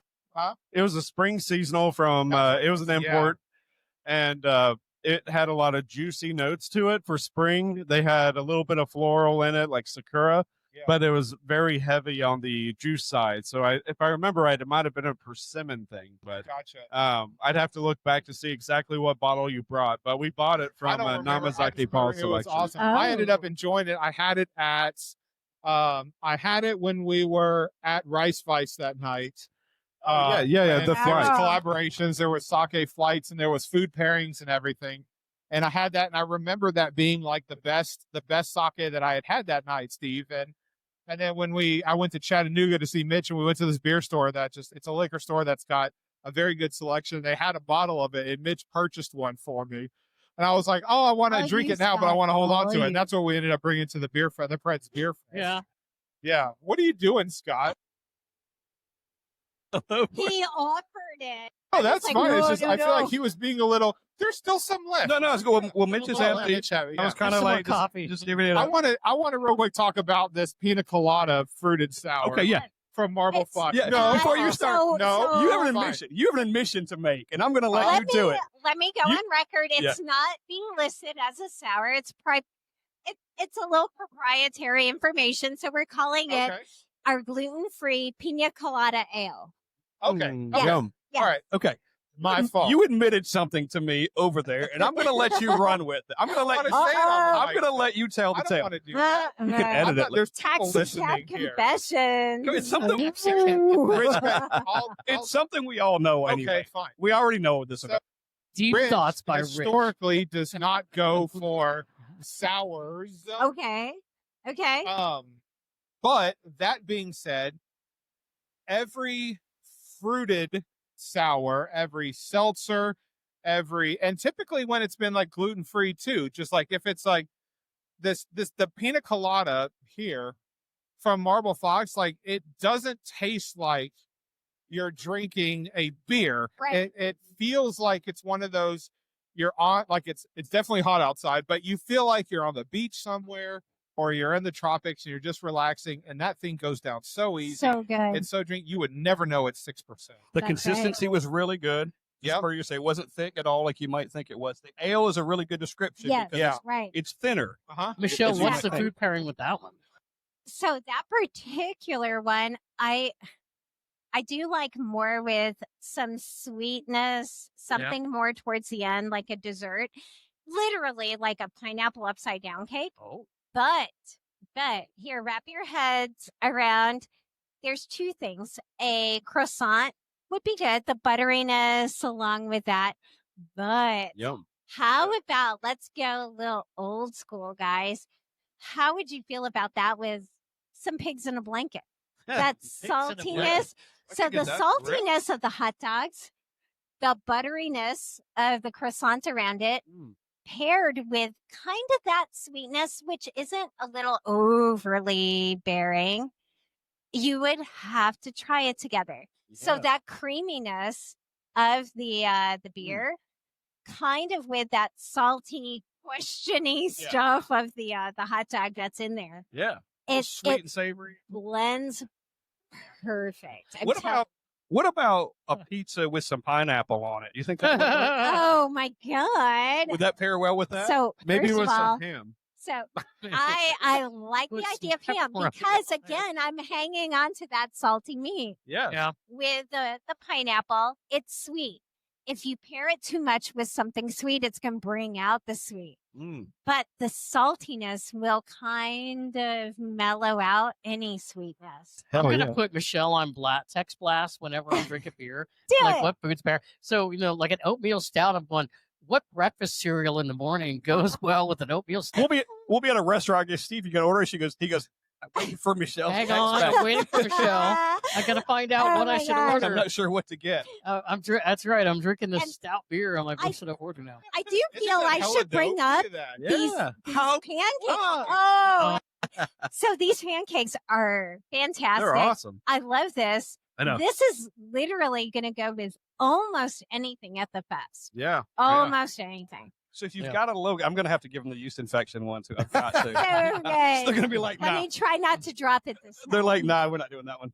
I'm going to give them a nice hefty tip before. You're gonna give them one of those? Yeah, it's but Is that another I brewery? love the idea. We just gave her a sticker. That's so And, Oh, they get- no, she brought it they were back. making it on the camera. no, they brought right it there. back. Oh, As my like God. you can see it. I know. Like in real That- I know, time. Yeah, you that's didn't so see cool. that, did you? No, Yeah, you they can have see it not in real seen time as it's being made. Shut up. You must have some kind of logo, right? Who, me? Yes, you wear a No, lot of we've hats. talked about this. know, We've you wear talked a lot about of this. I need one. You need a logo. I need a logo. You need a sticker. I You am need the some kind of- ambassador to everything. extraordinaire. Like a I super, never. like a I am- super. Oh, I Needs her like own it. logo. Yeah. I like it. Oh, I'm good. I'm good, guys. I still have to go back and pour. She's pouring Oh, today. yeah. I'm working. Look, if Ben hasn't done anything all day anyway. Sure, That is- yeah. He admitted it. There's a lot of people helping out. I mean, come on. Oh, it's all good. We can't occupy you all day. I know. And I do think it's been the 30 minutes. I kind of told Bruin with Oh, yeah, Marble Bruin. Fox. Yeah, We- yeah. Yeah, we don't just okay. Yeah. Ben's one thing, Bruin's another. Okay, all right. Yeah. Super excited that you That's stopped right. by. Yes. I'm so excited Thank you to be so on much. with both of Oh, you we guys at love the same time. Yeah. You know we love you. Thank you. Oh, thank you guys so much for having me. Shout out your socials while we're here. Just Okay, because. so for me, I'm on Instagram as brew_shell. Mm. That is my beer handle Instagram. I'm also capital C Shell, capital R Rumrill. That is kind of my personal running ambassadorship. I have a lot of other ambassadorships that are not just attached to your beer. And Heck yeah. yeah, This is I- why you can find her anywhere, I know. and you cannot hide from her. Yeah. Sorry, guys. And well, Because I'll find you. well, it may not be a handle. Food pairings are us. I think Oh, I like it. Let's do it. that's We the love next her. one. No, but for real, guys. Let's raise our let's glasses do to it. Michelle, ladies and Mine's gentlemen. empty. It doesn't. Thanks for stopping by the show today. Yeah, cheers, Michelle. Bruce Thanks, Shell. Thank you for what you're doing in Yes. the beer community. Thank you Thank to you guys. Michelle. Thank you to Marble Fox. Next time, soon. Cheers. All right. There Prost. we go. First, Steve, it's so cool to be able to see, like, you know, at the Common John Beer Festival, there's brewers that are showing up and there's volunteers that are here, but there's also like beer people in the community. There's Yes. ambassadors like Michelle. There's yeah. just beer connoisseurs and people that love pairing beer and food and things like that. And it's cool to see them out in spades to them. Guys, Yeah. aren't you just like so comfortable just sitting at a Yeah. brew Oh, fest, yeah. just drinking beer, just people just talking about beer? It's Like, amazing. I mean, my God, Amazing. I don't even have to know anything about it. It's like, fuck, it's just part of my DNA at this point. it was funny when I made my debut Ooh. at Stoke Haus, and then you guys were there the next day, Yeah. and I was talking to Chad, and he says, "We'll be on soon." He goes, "We'll be talking about the food pairings," and I'm like, you got me on the food pairings Dude, hell because yeah. I just think it's a great conversation. It's going to be good. You know, how many people think about drinking beer and then you're going, Oh, yeah. what? I think Stephen and Mitch might agree with this. Or Oh, yeah. Tenfold was the one that caught our attention on that, don't you think? Yeah. In this city, like originally, I believe it, Tenfold, yeah. it was like, Yeah. Tenfold, and then beer, and then it was Yeah. on the menu, and it was like, hey, with this dish goes well with this thing, and then I go, holy shit, that's a thing. Yeah. It is. And we had on the other day, upcoming podcast, Great Lakes Brewing out of Cleveland. No Bring way. Great Lakes to Tennessee. Hell yeah. But they do There's a on their- petition. on a petition. Sign it, people. I've Sign signed it. it. Yeah, thank you. On their website. They Oh, on their have- website. On their Oh, website. shoot. I may not have signed that one. No, I was going to say on their website, you can go on their website and look at their beers, and it'll also have a recommendation for brew parents. Oh, Yeah. man. Good. Because I asked God, them, man, because I oh, asked the guy sure. that Michael Williams we had on the other day, I was asking him, like, their Oktoberfest, like, what's the Yeah. food pairing for that? And, Dude. you know, yeah, I mean, And they also use their beers in recipes. what? Yeah, they're like, hey, you want to make a Like a chili? Like their Christmas ale, you probably had their Christmas ale. I probably have. That's one of those things where it's got a little spices in it. Uh-huh. Like it's good for like chili or Yes. making a barbecue sauce or something with wings. Like there's like shit ton of stuff. Dude, Yeah. But isn't that when you hear people that roast, Mm. you know, like roast beef or not roast beef, but maybe hot dogs and stuff Yeah. like that, and brats, and they'll add beer to the recipe. Oh, absolutely. Yeah. Maybe back in the day when we didn't know any better, Mm. we would put some of the domestics in. Probably wouldn't do that much anymore. Yeah. I mean, I'm not a stranger to putting a whatever domestics on hand into a boil or a steam or something. Yeah. You know, just to add a little bit of flavor and hopes, like fingers crossed. But if you're making a stew, absolutely. Like Yeah. even Coca-Cola has been used for like Nope. pot Sure. roast and whatnot. But I prefer a lager or something to that effect. Maybe not a stout. You know, there's too many adjuncts Yeah. typically. I don't want all that in it. But Right. you know, a good lager or a darker beer like an amber or something, any kind of flavor you want to impart into it, it'd be a good match. Yeah, if you're doing brats, like I'll beer broil some Yeah, that's brats, what I mean. and that's Hell good for yeah. like a Miller Lite or something, or Dude. just to kind of get some flavor in there. But then, like a lot of people will use like a Guinness in like a chili or a Oh, stew absolutely, or yeah. something, Yeah. just to kind of put that in there. Dude. Like Irish stew, but Guinness in there. Oh, dude, you're speaking my language now. Oh, ladies and gentlemen, He brought you his know, own drink. He came prepared. So we Look at went. what happened hold to on. our arm? If Chad's good with holding it, Did she give this to you? yeah. Oh, okay. I don't know where the arm went. We had an I arm. was down here. Oh, okay. She ripped it off. She So- also had that strength. They were holding it, so I just like it came off. I just didn't want to like. Yeah, I don't no, know. that's totally cool. So we have to stay in the moment here because we have Chad from Stoke Haus, This guy doesn't. He doesn't God. need it. and we just Oh, had right. Michelle on talking about food pairings, and Yeah. Chad is big on the food pairings. Chad, He's you know, we pulling had out- your fest beer today. I want to know what food is good with your fest beer. You want to talk about a guy that can pair Anything. beer in Nashville? All What food is it? is good with it. I love it. I love it. Thank you, sir. Thanks for coming out tonight. He said, he said, if you're eating food, open a fest beer. Yeah, exactly. Tis the season. Chad came correct, by the Thanks way. for being here, buddy. Of course. The guy brought beers. Wouldn't miss it. No introduction, but just in case, Chad from Stoke Haus Brewing. That's right. Yeah. The It's man of like the fest hour. beer season, you know. It's like putting up a Christmas tree. It's It fest beer doesn't season. matter. It doesn't really matter like what food you're eating around a Christmas tree. You're opening up the presents, right? Just like with your fest beer. Just like I'm doing right now. They're not labeled yet because it hasn't officially dropped yet. It's that damn new. Also, I do not have labels. Believe it or not, running a business is more than just brewing beer. And sometimes you lose track of time. And then you're like, you do? oh, shit, I got to drop this next week. And I have not talked to my graphic designer. Last time I saw you, you were like, I gotta have to go home and like do laundry. Like real life gets in the way sometimes, huh? Yeah, no, there was one day where like I was like, this is I have to do it. I'm on the last pair of underwear, last pair of socks. And I was like, I'm leaving here at 4:30, and I was trying to walk out and said there was some sales guy in there, and he was like, oh, let me blah blah blah. And I was like, listen, dude, not right now. Like I'm It's on 4:30. I was like, this is the first day in months. I'm getting out of here before 5. I gotta go. I got to do my laundry. I got to like vacuum the house. I have to do dishes. And he was like, well, can I? I was like, just talk to my business partner. He's in the trailer. And then I just like took off. You just have to. Like just life gets in the way. Yeah, dude. Yeah. And sometimes it's, it just, if I don't leave right when I need to, like, I'm just never going to leave. For Yeah. sure. Yeah. Welcome to your first beer festival. Ever. Ever. Oh, and Ever. I've never been to one of these. Never Yeah. been to a beer festival. Also, Ever. thanks for your first podcast with either of us. Is this the first beer fest for Stoke Haus? This is the first beer This fest. is the first Hey. for Stoke Haus. Congratulations. I mean, we've been open for 5 weeks. There haven't really been a lot of options. Yeah. Come on, man. You've got more work to do. Let's go. I mean, what's wrong? I think you'd be on it every day in He's here. addition to multitasking as an owner now. Well, anybody who wants to invite us, I have people I will definitely send to your beer fest. You'll be well represented. But what? By the way, personally- before what personally ahead. brought you here today? Oh, I love this. I love a Common John Beer Fest. Like it's Yeah. always been one of my favorite festivals. These guys put on a really good fest. We love these guys. Always have. The crew here is really, really great. The beers here are good.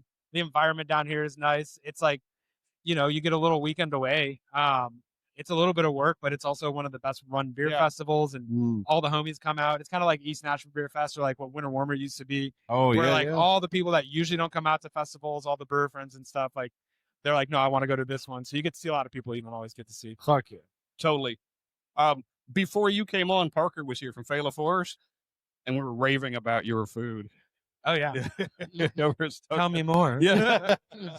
So the barbecue. How great is Stoke Haus again? Yes. Something about best barbecue in town, something along. It'll be on the record. You have to listen. I say without like with like no hyperbole, like and no bias. Like I think we are on track to be best brisket and ribs in town at the least. Brisket, ribs, fucking firecrackers.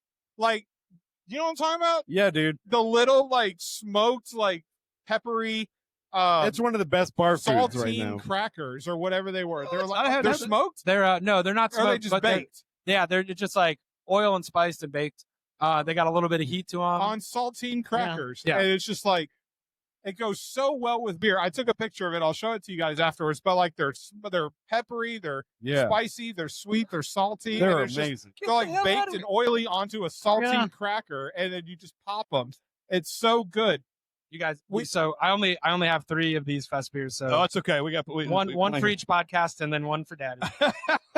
Let's get it.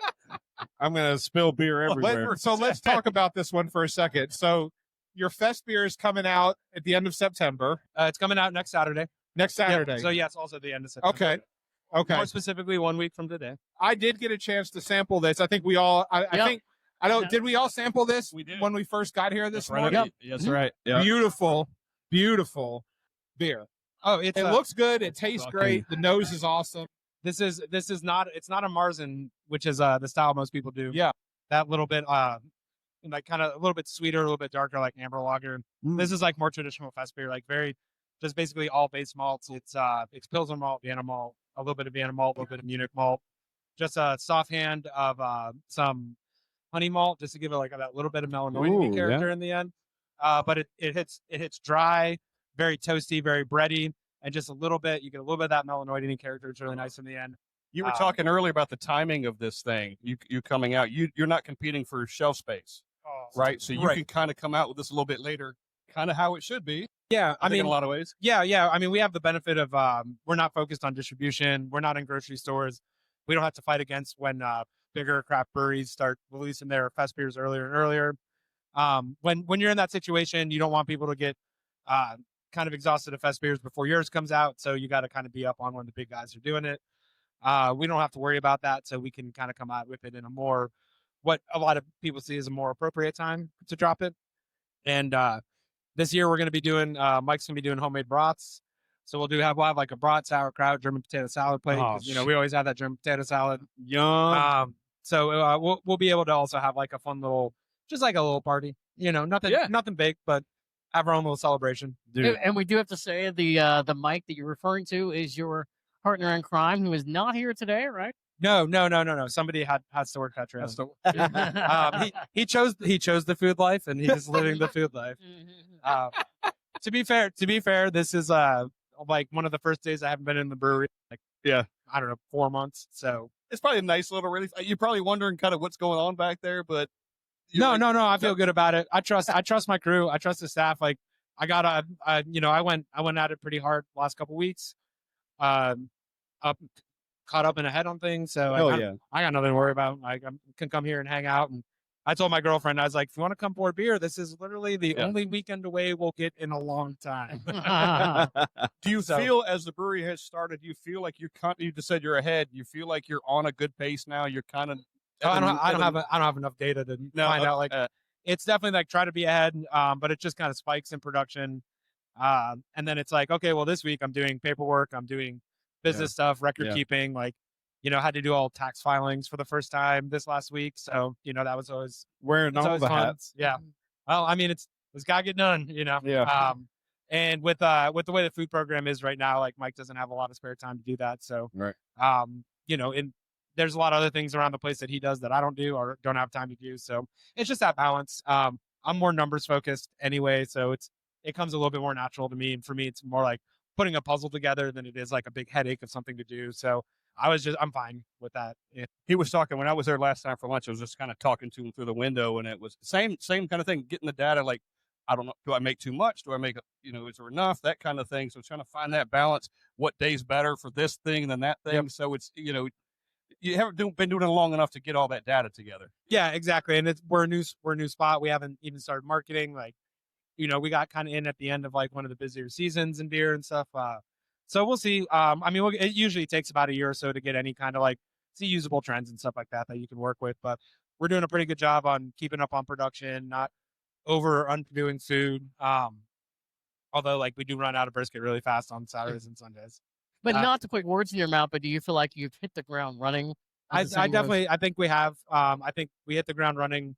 We came out swinging pretty hard, I'd say. I'm really, really proud of the quality of everything we came out with, from the beer to the food to the front of house program our taproom manager put together. Like, the service is excellent. Our staff is really knowledgeable. I make a sparkling soda water, and he turned that into a whole like handmade sodas program. So it's basically like handmade Italian sodas. And there's some really fun ones in there. And that's how we do a sparkling lemonade. So we can do a shandy all the time. Like he really has been a key, like hiring a taproom manager was a smart move. And we were really, really lucky to get Jason on our side. So yep. He's done a great job. Awesome. Obviously you've had the food in the place. What's your favorite thing that Mike's making right now? I was there one day for lunch and he was smoking bologna, and I hadn't had that yet because it was going to come out later in the day. What's your favorite thing on the menu? So I do like, I'm not a big bologna fan. Never really have been, but I do like the smoked bologna sandwich. The brisket, obviously that's his baby. And it's really good. It's only on Saturdays and Sundays. So like usually on one of those days I'll go up and like, hey, you got any brisket scraps? Like anything you're not going to sell, like just give them to me. I'll take them. But really, for my money, like the ribs, I think are the best thing on the menu.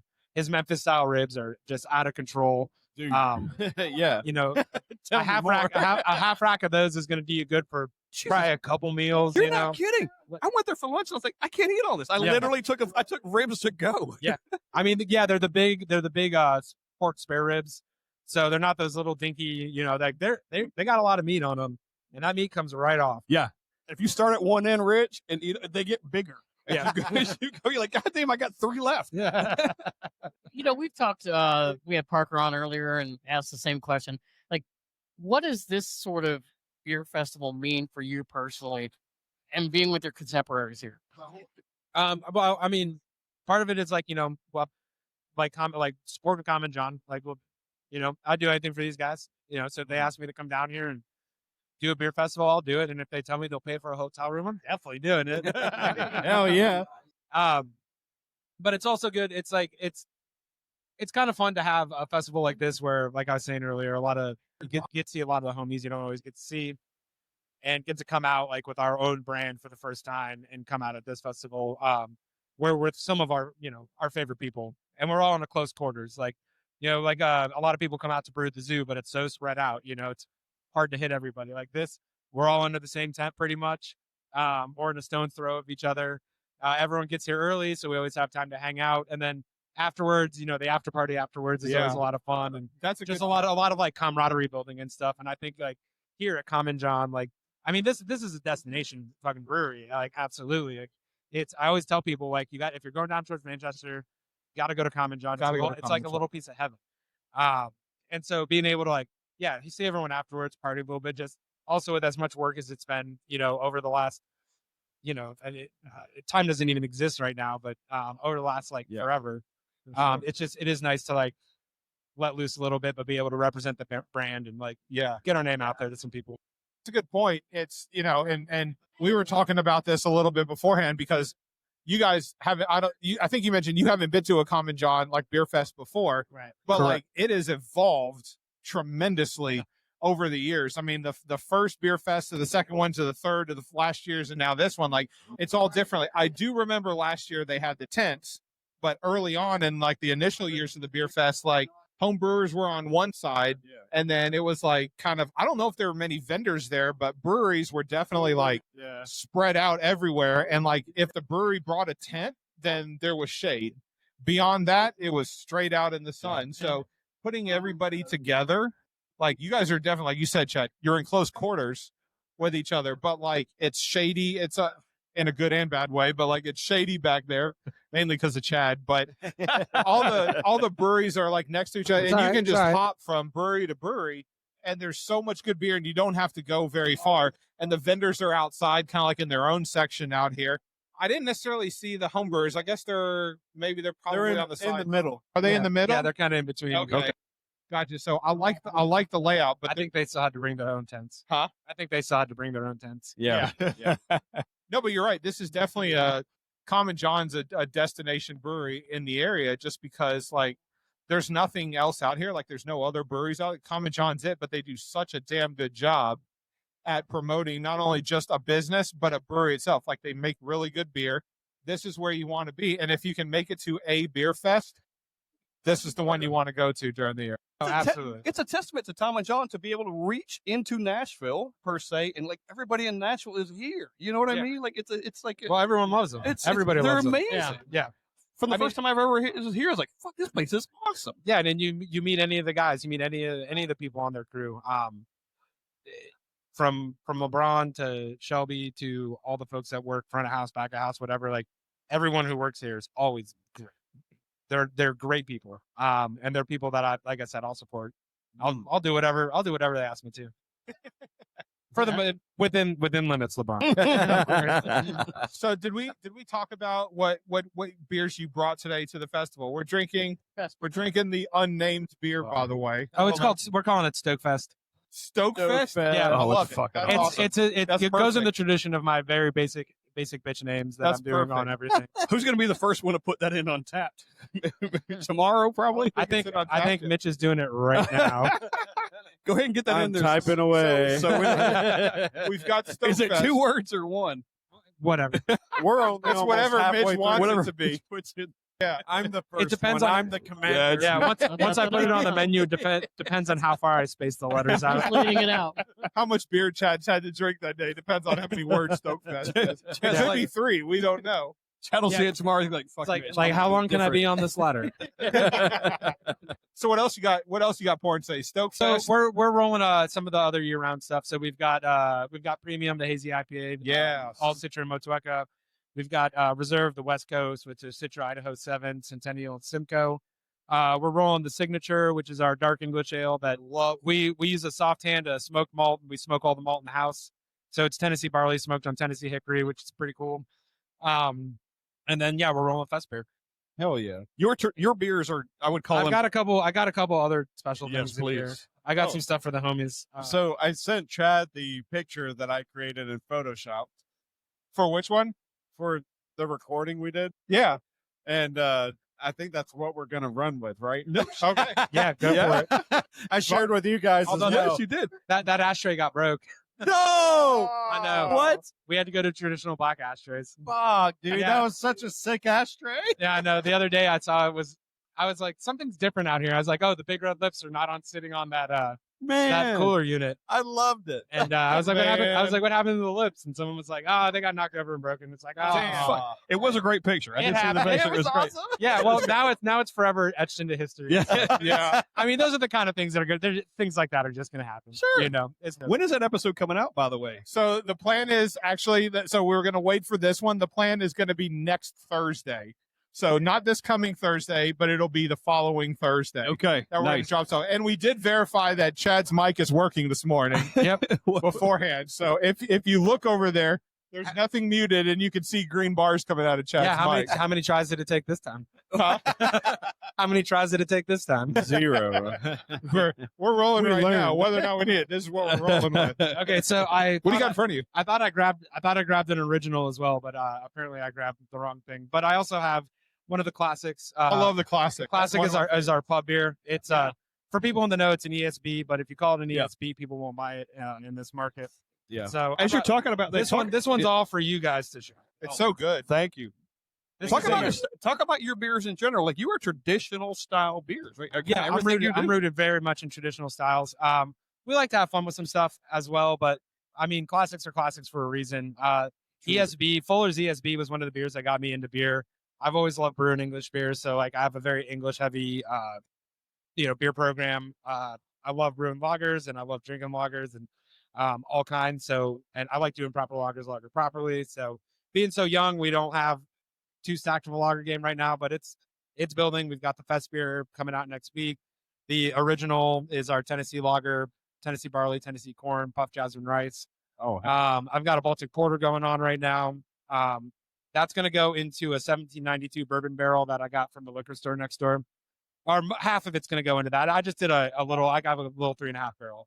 So half of that's going to go into that barrel. The other half we'll release in the tap room as long as it's there. And then I plan on seeing how slow season, like I'm pretty stocked up on year rounds. Going to see, we're getting into a slower season. So I might have time to bust out.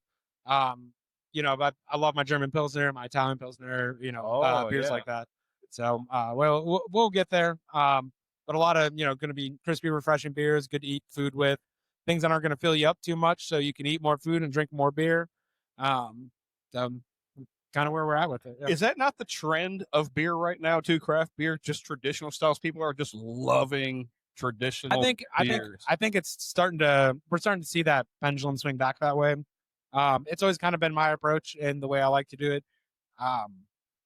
But there's always going to be booms and busts in certain things, and people are going to eventually get tired of certain things. Like, I don't remember if you guys remember in like the 2010s, the race for IBUs. Oh man, there's a point where everyone's like, all right, God damn it. Like, I don't want to feel like the enamel's coming off my teeth when I'm drinking this beer. I don't care how many IBUs it is. It just tastes like dirt now. We see these things come and go, and there's certain trends that certain trends start because people innovate and they do it really, really well. Yeah. And people get really interested in this new thing or whatever. But I think we've been so far away from classic styles of beer, and all these traditional, just easy, like beers that people can recognize as beer kind of things that we're starting to see that pendulum swing back that way. I mean, you can't ignore the trends, but as a guy that likes traditional beers, as you talked about, where do you find that balance with yourself? Well, you got like, I don't ignore the trends, and there's certain there's a lot of beers that are a lot of these styles that are good or appropriate for me. And so, like, let's say like a pastry stout like as a dessert, I think is a very appropriate thing. Fruited sours, like when they're done for me, like I like subtlety and I like soft hands on things, but like the whole fruited kettle sour trend, I think one, it's brought a lot of people into beer that wouldn't normally be into beer, but two, like some people are doing it really well and they're fun to do. They're not that, I mean, it takes they're a little bit more labor intensive, but people like them. And the point of a business is not to be right about anything, it's also to make money. But we can, I can do them well. I can do them in a style that like, it's like, okay, I would drink this and I think it's good, and other people will drink it and think it's good as well. I steer away from things like using a lot of lactose or anything like that, just because I don't like big, heavy, brothy, sweet beers. And having the whole food program, you don't want people to get full on beer. You want to have enough of a balance between the food and the beer that they can enjoy both of them. Maybe a couple rounds of beer instead of like, oh, one beer, I ate some barbecue, now I'm super full, I got to take the rest of this barbecue home, and like I'm done. Yeah. So for our business model, it also just makes a lot more sense to go very traditional with it. Talk about the support of each other in this city. We saw you, we talked about this earlier, as a matter of fact, at Crazy Gnome's grand opening. Oh, yeah. You were over there with Race It. And then you had one fairly recently, and we were there, full circle. And everybody was there too. Talk about it, how great of a feeling. Everybody's kind of lifting each other up, right? You're all supporting each other. It's a great thing to see. Yeah, I know, absolutely. It's a very collaborative environment around here. Everyone supports each other. We all get excited for each other. We want to see everyone succeed. For me and Mike, we've both been in the industry for a long, long time, over a decade each. And honestly, like most of our friends are industry people. So it was not a surprise to me that our soft open, like when we were looking at who we're going to invite, we're like, well, we just need to do like a couple of days of our industry specific soft open. Cause like, when we invite the friends and family that aren't in industry, it's one, it's going to be a lot less people. And two, like if they come on the industry days, then like we're going to get no time to talk to them. So we have a lot of connections. We have a lot of friends in it. Mike's wife works in distribution as well. So that adds a whole nother level to the network that we have going on. I've spent a lot of time. One thing I was really big on when I started in the industry when I was working at Black Abbey was like going around getting to know other brewers, other breweries. I'm big on like that whole diplomatic thing and like making those kind of connections. And I've been doing it for a long time. I mean, I'm on the Brewers Guild board now. Yep. So that also allows me to make more connections across the state, which has been really cool. But yeah, I mean, brewers, you guys know brewers, like we're a pretty jovial bunch for the most part. Yeah. And we all like to have fun and we like to see what everyone's doing. And we all have stuff that we can learn from each other. Like if you guys go visit the East Nashville, table over in the tent over there, like one of the guys pouring, Seth, he's been like a wealth of knowledge for me since ever since the days that he was working at Smith and Lentz. I remember I would go there because I was pretty early on in my brewing career then, and I would go over there and drink some beers with Seth and I would just be like get a couple beers in it, and he's just gonna start talking about technique, and you just start taking notes, and then you apply it, and so I mean some of the things I've learned from him are techniques and some I'm still applying to beer today. Well, and you talked about the Brewers Guild. We just had Eric Latham. Oh, what a great guy! What a great dude! For the second time. What a hell of a dude! Johnson City Brewing. In fact, I was there. I went about a month ago. I was over in that area, doing some stuff, and I stopped in his brewery. I spent the night in Johnson City, almost specifically because we had him on. And I wanted to, go in there. I didn't get to meet him personally, but he was like, he knew I was there and gave us some beer. But it was great to go because I'm like, I don't know how many times I'm going to be in Johnson City, Tennessee. Yeah. But it was great to get their beer as well. And he talked about you. He talked about stopping in and seeing you guys. Yeah. And really happy that, as we all are, that you guys are doing what you're doing now. Over the last year or so, like Eric and I have actually carved out like a pretty cool friendship. Yep. On top of professional relationship. Part of that is working in the guild together and just like knowing how to get a hold of each other. And he's also just like, I mean, he used to be a journalist, so obviously he can talk to people, he can tell stories. Yeah. So he's like an interesting person to like kind of hang out with and talk to. He's very engaging in conversation and stuff like that. So it's like easy to get to know him and like very comfortable to like let him get to know you kind of thing. Like, so we've become pretty good friends, I think. And he's such a delightful fella. And I haven't made it out to Johnson City yet. Yeah. I very much want to, because I would love to go see. I mean, I've had the beers and they're great. He's a great guy. Yeah. I read one of the books he published once, and it was a pretty cool story, about him walking across like half of the USA or something. Yeah. Like, whoa. It was, when he was a young buck. It's a very much of a coming of age story. But it was really cool. And like I found out that he had like written a book. I was like, where can I pick it up? Like, that sounds cool. I'll read it. Yeah. He's like, I don't think you can find it anywhere. And he found a copy somewhere and just gave it to me one day. And I was like, this is cool. And, I started reading it one night, and then next thing I knew, it was like maybe 3.5 hours later. And I was like, well, I've only got like a chapter left. I guess I'll just I'll power through this before I go to bed. It's like one more episode, right? Yeah, pretty much. But he's such a giving guy. He's really generous. Yeah. He's such and he wears a lot into You wouldn't know it. And he's super smart. He's very business savvy as well. They're doing a lot of cool things with, getting in different locations out in Johnson City, and just kind of they're cornering that market out there. They're killing it. They're opening a third location out there. 3 locations in Johnson City. It's amazing. Yeah, exactly. I mean, and I'm so happy for him. Like, not many breweries can handle 3 locations. Most of us couldn't handle 2 locations. But because that's a whole nother level of it's a whole nother crew. It's a whole nother. You're running a whole nother business just under the same name. You know what I mean? And talking to him, if you guys ever talk to him, he wants success for you. Like, he will tell you he wants you to do well. He'll ask you questions about yourself. Like, he's really engaged. That's awesome. It's what I love about the beer industry in general. I mean, it's just like, I haven't seen, of course, we're not as probably on the inside as somebody like Chad or, like other breweries, but got I that right. Huh? What? Said you got that right. Damn, Skippy. I'm just kidding. I'm inside AF. But like, it's cool to see like collaborations happen between breweries, like you mentioned, Scott. Like, like when Crazy Gnome opened, years and years back, and where Chad is now with Stoke Haus, and it's like everybody came out there, and then when Stoke Haus opened up shop, like Crazy Gnome was there. Cyanide Cider was there. Like everybody's collaborating, everybody's working together. And I'm sure there's internal competition, and there's, you know, like you got to hit your numbers, you got to make a paycheck, you got to survive. But like, I think back to like the COVID days when everybody was in lockdown, and it was just like people were trying to get it, even during the supply chain crisis, like 2022, people were trying to get malts, people were trying to get hops, and like breweries were, I remember stories, breweries were exchanging things. Yeah, man, I got a bag of malt, come get it. Like, yeah, I can get some. You mentioned the same thing, actually, when we were standing back in the old Tenfold days. Like, we're in the back, and like you guys were just exchanging. You were out of this, and you just called the homies up. Yep. And they were like, yeah, we got you, you know, come get it or whatever. And you bring something for them. If somebody needs something and you got it and you can spare it, like you do, you know what I mean? It's not hard to do. You already have it on hand. Like you'll get it back. Usually a lot of times it's like someone ordered a pallet and it's coming in late and they just need they're like, oh, I need a bag. I've got it coming in on the pallet. It's like, yeah, dude, I'm not using it. Come by and get it. Or I'll just go drop it off. Like when you get your pallet, you can come by, just drop the other one off. Like whatever, it's fine. Does that exist today? Like, tell me that it still exists today. No. We all borrow shit from each other because like, you can't always depend on deliveries to show up when they're supposed to. Yeah. You can't always depend on things being correct, like your pallet being correct or having.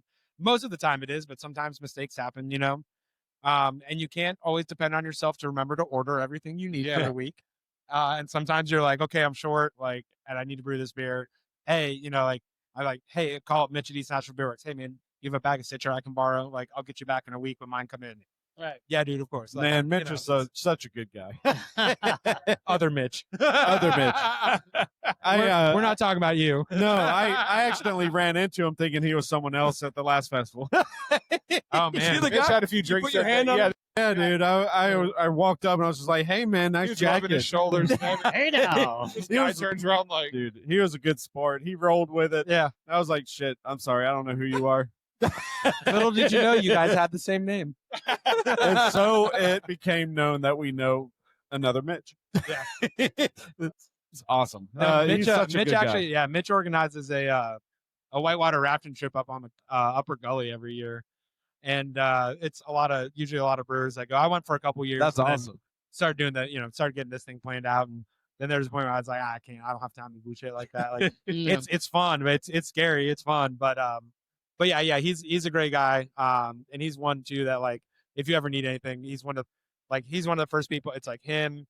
Will over at New Heights, are two of the first people I'll call just because I'm like, well, one, it's like I know they'll probably have this thing that I'm looking for, and two, I know if they have it and they don't need it in the next couple of days, I know I can run by and get it. But that goes for like everyone around town. Southern Grist has always been very open about like, hey, if you guys need anything, if you're ever out of anything, like let us know. If we got it, we got you covered. Don't worry about it. Like, we get it back to us when we can, whatever. It's but everybody does it. I was going to start naming more and more breweries, and I'm like, I'm just going to name every single Everybody. I feel like it's more than just, hey, buddy, I'm going to do it for you. It's more like, high tide raises all boats kind of thing. We all want to survive because if everybody survives in Nashville, all the breweries in town survive. It's a great thing for everyone. We as beer drinkers. I thought I was going to spill a beer. I thought it was a beer. It wasn't the beer. Don't worry. There, Is that how that stand got down there? But I want, Oh my God. yeah. but we love to bounce between breweries, and I want them all to be there when we do that. You know what I mean? So everybody needs to survive. Oh, shit. Chad's beating us in this sharing game, guys. Yeah, dog. you want to talk about a man that comes We've prepared. I'll say that until the day. Okay, I so die. What do you want? What do you want? There are bottles in my bag back there, Mitch. If you want to grab anything back there. Do you guys want to do the signature or the reserve next? Which one's Reserve's our West Coast. Steve is on a West Coast IPA tour. All right, let's do that one. Let's do it. I know he's had it. I haven't bought some, but it's I know good. he's had it. Let's do it. I don't care. You're still gonna drink this one. That's what I said. No, I was going to say I've had some. It's really good. Here, give him first pour. Right. Give him first. Let Steve have the first pour. By the way, Chad, I don't know if you're into cigarillos or not, but I got a couple with your there name we on it go. if you want it. I love those cigarillos. Maybe That's a a little bit later. I beautiful think I cup. got something I could stuff in them. Those are good quick smokes, by the way, Mitch. Yeah, they are. I love it. This is the Westie. Thank you. This is the reserve. Yeah, actually, I got one for Daddy too. So The entire I forgot to bring my glass. So I'm the just gonna, entire stuff. He Oh, so refers you're to- just drinking cans beer straight out of the can, huh? He refers to himself. What a as- bad problem to have. He's just drinking 12-ounce cans as he's sitting here. I love the entire lineup of Stoke Haus is just and you touched on this a little bit a couple weeks back, but like the simplicity of like the artwork in the can, like it just resembles this like dad's refrigerator, like dad's beer fridge that's out in the garage. You're working on a car, you're doing lawn work, whatever. You just need a beer, and you go and you open that fridge, and it's looking at you right in the face. The simplicity, but like the cans pop, like they stand out from anything that you would have that's in your fridge. But it kind of gives like this like dad's garage vibe to it. Yeah. I always tell people dad's fridge is very much on brand for us. And that's kind of where we wanted. We kind of wanted to just like going for classic styles and things like that, like taking the complexity out of the names and out of designs and stuff. Like even though like we do have some intricate designs, especially when you look closer at some of the labels, but they're very straightforward, very attractive, very eye catching. And the names are simple. They reflect kind of what we're trying to do is going back to that, traditional sense of like not just the brew pub with like beer and barbecue, like beer and meat, like what can be more simple than that? But those traditional styles. And also I've been, for 11, 12 years now, I've been coming up with dumb fucking pun names. And I'm about out. I'm out. Like I don't have any more ideas. Hey, Reserve. Should Dad's Fridge Beer be the name of another Daddy's? It might. That's what I want to call our to-go cooler is Dad's Fridge. There you go. That'd be so cool. So when I have more sign money, put that above your cooler. But Maybe that in the bud. maybe to get signed, maybe to raise sign money, I will name a German Pilsner Dad's Fridge. I love it. Hey, talk about your logo for a minute, and I've asked you twice because when you told me the second time, I remember that I asked you the first time. So yeah, talk about that logo. That's a really cool logo. Yeah, so it resembles a flame, and it's got the initials in the middle of it. Again, it's very simple. It's line art, but it comes. It definitely reflects the brand and just like stoking the fires of the pit, stoking the fires to boil your wort, stoking the fires to malt grain. There's a lot of heat, a lot of fire used in everything we're doing. It ties in with the food thing, obviously. Yeah, and also from a graphic design standpoint, it's very easily reproducible. Yep. It looks good in color or black and white. It looks good on coasters. It looks good on shirts. Yeah. We're gonna actually try to get die cut coasters that are exactly circular. Yeah. Great. Yeah, we're gonna steal those. Yeah, I know. I mean, I would give them to you if you asked, but you do you.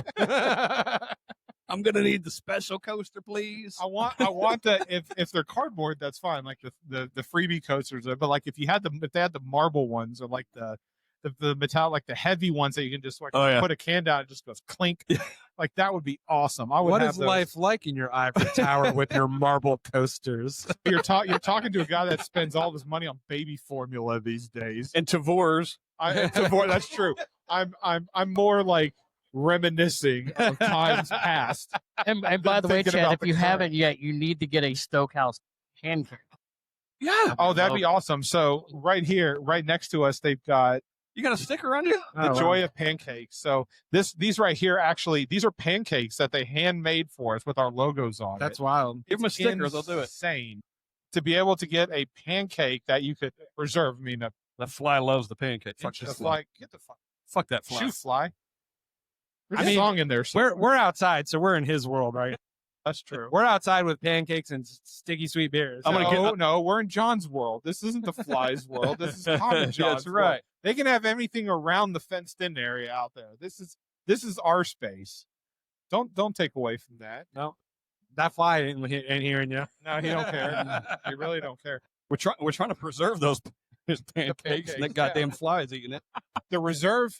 So I'm a big fan of this. The reserve is like, I oftentimes like when people are making, especially here in Nashville, like there's West Coasts and then there's like what people think West Coast should be, and they try to go over the top with hops. They try to go over the top with IBUs. They try to peel your face off, but like that's not necessarily always the point of a West Coast IPA. Like sometimes you just want something dank and bitter, but Yep. like it's something that's easy to drink.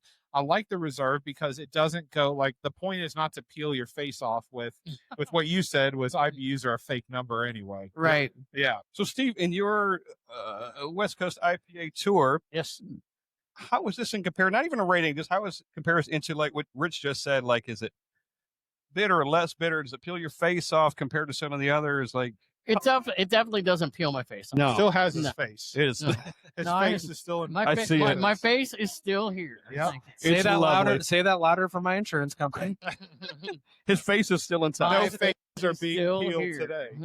The beer, the West Coast IPA that he has is absolutely fantastic. Yes. It's Super it is good. For quite insurance lovely. purposes too, right? No, that's for sales purposes. This was definitely one of the 6-pack, and I appreciate the 6-packs, by the way. Uh, Like, you know, a lot of Oh, yeah. a lot of people are moving to and that's fine. If you want to do the 16-ounce cans and the 4-packs, that's fine. But like there was something cool about walking out the door with like 6-packs of craft beer, and you don't see that too much anymore because everybody's moving towards the tall boy. you said it the minute you walked out that day when we were there for the soft open. Did I say that? You said it that day. You were like, this is fucking cool. You love the traditional styles. You Yeah. love the 12-ounce 6-pack thing. Yeah. Yeah, you said It's it. such a cool concept. Well, originally when we were talking about when we were doing the business plan and stuff, we were talking about pint cans, because that was kind of what we were used to, and you know, pound and a pounder or whatever. And then we kind of discussed like, okay, what about maybe thinking about like 6-packs? And we talked about this, you know, traditional stuff, Dad's fridge, and I also realized like with a pint can, like, you know, eventually it gets warm. You get down to the bottom of it, and it gets warm. It's been sitting out a little bit. Because I don't drink as fast as I used to these days. And then I realized I was at the grocery store a few times at the grocery store, and I was like, okay, like when I'm buying beer at the grocery store, what am I going for? I'm going for a 6-pack. Were you or looking for something. Sixers? I'm not getting a 4-pack of Tall Boys or anything like that. Like I'm getting a 6-pack. I love having like the 12-ounce cans. It's a little bit less of a commitment, but you know, so thinking about it more and more, and we talked about it. We're like, yeah, let's just do 12-ouncer. Let's do that. Let's go with it. Gold tops, of course, have always been part of because the gold tops are sick. Like that's so cool. they just look Yeah. cool. That's the only reason. They just look fucking rad. It's very traditional. Yeah. You know, you're right. When I go buy singles and buy a mixed single pack like at Main Street or something, and if I get a 12-ounce and I get it home, that's the first one I'm drinking. Like I could kill that one. That one's Yeah. gone. Like it's Right. gone. I'm checking it in. Right. It's gone. Well, and having 4-pack, like I don't mind getting 16-ounce cans, but I'd prefer to have those in singles because like I'll buy 4-packs of 16-ounce cans, that's fine. But like there's something about like if I want to, it's the whole dad concept. Like as a guy that just had, you know, 2 new girls, like I can appreciate the fact that I may not have time to sit down and have a 7 or an 8% 16-ounce can, but I can grab a 12-ounce and like I'll drink it as I go. Like the concept of being able to just grab something and drink it while I'm doing something. There's something psychology about a 16-ounce can that it forces me to sit down and just do nothing but enjoy it. And I don't have time to do that nowadays. So I will buy a 16-ounce can in singles. Yeah. So I can say, okay, this is something I'm going to share with Mitch. It's something I'm going to share with Scott or Steve or whatever. But like one of these, I prefer to have 6-packs because I'll drink one and I might drink 2. Super. And I don't have to sit down and commit time to it. Well, you're in luck. You're going to see a lot more of them coming out. A lot of retailers, especially big grocery stores, They and move stuff, into it? are putting pressure on distributors to put pressure on their breweries to come out with 12-ounce cans. Really? More shelf space. You get more stuff on more shelf space than you do because you can stack 2 you of can have them on more. top. You right can have there. more shelves. That's a good point. There's a lot of breweries that I've talked to that are like, yeah, they're moving the 12-ounce cans because that's what the distributors are asking for, and the distributors are asking for it because your big grocery chains are asking for it. Would you consider? You've seen these two, the stovepipes, the 19.2 ounces. Yep, I've seen those. Would you consider that at all? As in, No, it's I not don't. shelf space per se, but I don't think it's. I just don't think it's necessary. We picked our lane and we're going to kind of stay in it. For me, 19.2 ounces is a big commitment. And I don't think people realize. I mean, it's also just kind of an odd size to do in package. It's a lot of beer, and then pricing that out. the way you'd have to price it out, the cost, how much it would cost, and when your consumer sees it and they see a 4-pack of that and 4-packs, they're not going to be able to tell the difference between a 4-pack of that, 4-pack 16-ounce cans when they're just like, casually browsing, but they are going to notice the price difference. You ever notice that 3 extra, that 12 extra ounces of beer like adds up, You ever notice that 19.2 ounce can is a different part of the beer section? Like when you go to Kroger, like it's on the other side. It's not with your the craft stuff. It's on the other side. I guess I haven't ever paid attention because, like, if I'm going into the grocery store to buy something, to Chad's point, if I'm in the grocery store, I'm looking for 12-ounce cans.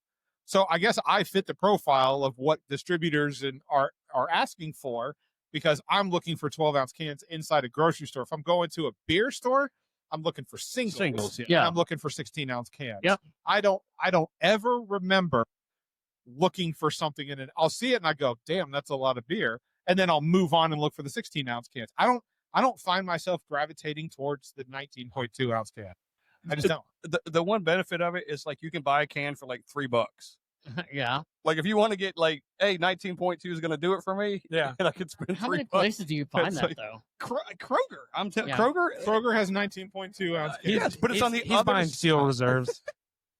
He's like, yeah, these Hey, man, dudes we've all are been- steel we've all been reserves. there. So what's that? That's Yeah, I went to college. I remember that was like New sort of. Belgium. New Belgium. Voodoo does so. Yeah, it's Yeah. New Belgium with the Voodoo Basically. Ranger has 19.2s all day long at Kroger, but it's on the other side of the Hey, aisle. hey, you know what? I'll take Stoke Haus.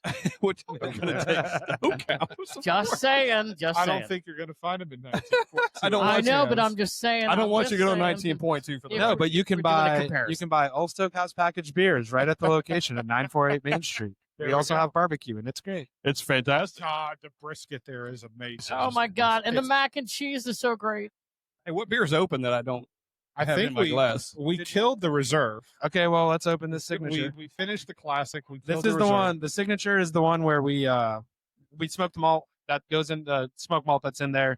So Look at Riverbend that. Malting Company has a Tennessee specific grain that they do. So it's all Tennessee barley. So we buy that from them. So we take the Tennessee malted barley, we smoke it on Tennessee hickory on our offset smoker. I say we, I really mean Mike because he does it. Like this beer right here that we're drinking. Yeah. Was the first time he ever smoked malt. And when he brought it to me, I was like, dude, you nailed this. This is like, I was like, this smells and tastes perfect. Like, I'm going to use it in the beer. Like, I think it's going to translate well. And he just like, he had never done it before. And he just knocked it out of the freaking park. You got some? I'm still working on a reserve here. I got a long day to go. So can't drink that fast. It's a marathon. It's not a sprint. That's correct. But yeah, so he knocked it out of the park on that, and so he's already got a good system down for how he smokes them all, and it's a cool thing that we can do now because any kind of beer, any kind of Roush beer, or anything we want to smoke in, we know how we're going to do it. Or if we're going to do a collab with another brewery, it'd be a fun way to do a collab. Be like, all right, well, let's make a smoked version of something. We'll smoke all the malt and we'll bring that to the collab. Oh, That'd so be so cool. much So Something somebody else can't do. yeah. Well, I mean, yeah, they can, or they won't, or Well, they don't have time. yeah.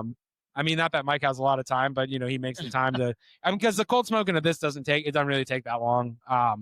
But he does have to get the fire going, get it down, because we got to get the temperature down to I think it's like 120, 130 degrees. cold smoking. Yeah. Yeah. Signature was my first Stoke Haus brew, by the way. Yeah. Like when he showed up that night, I was going through the list.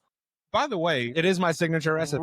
reasonable, like super easy going prices. By the way, I showed up there. I was like, "There's no way I can get a pint of this for that price." But like, I'm going down the list. I'm like, I want the hazy, I want the Westy. Yeah. I was like, and I want the ESB. And I go, what is this one? Like the signature, it's I think on the board up you listed as Dark a ale. dark ale. Yep. And I go, I want something like that. You happen to be nearby. And you were like, yeah, we smoked the malt right over there. He goes, that's the smoker. He goes, that went into this beer. And I go, that's the one I want first. I took that one. It was my very first beer. And like, I'm Ever? glad I've had a couple in my lifetime. And I'm glad I didn't, but I almost like went back and ordered another one of those, but I wouldn't have been able to experience the rest of them because you still got to drive home and all that kind of stuff. But like, it was so good. The dark English ale was so good. I almost just went back and just wanted to drink on that all night. It wasn't too hot. It wasn't too like smuggy and stuff like that outside. It's just for the space, it worked. But even though it's 90 degrees outside today, this beer still drinks good. It's fantastic. Yeah. It sits light. It's not too heavy. It's a very light bodied dark beer. That's right. There's a little bit of kind of caramely character in it. A little bit of that smoke, a little bit of biscuitiness, but mostly it's just like it's there to basically pair well with brisket. It's also It does. It's legitimately No shit. This beer has always been what I've called my signature recipe to people. When I was home brewing, it was one that I did over and over again until I got it right, exactly where I wanted it to. I brewed some kind of variation of it at every brewery I've been at. And this one, the only way it's really changed around this time is that we're smoking the malt ourselves. So we're doing that hickory smoke. Can we give a shout out to Mike?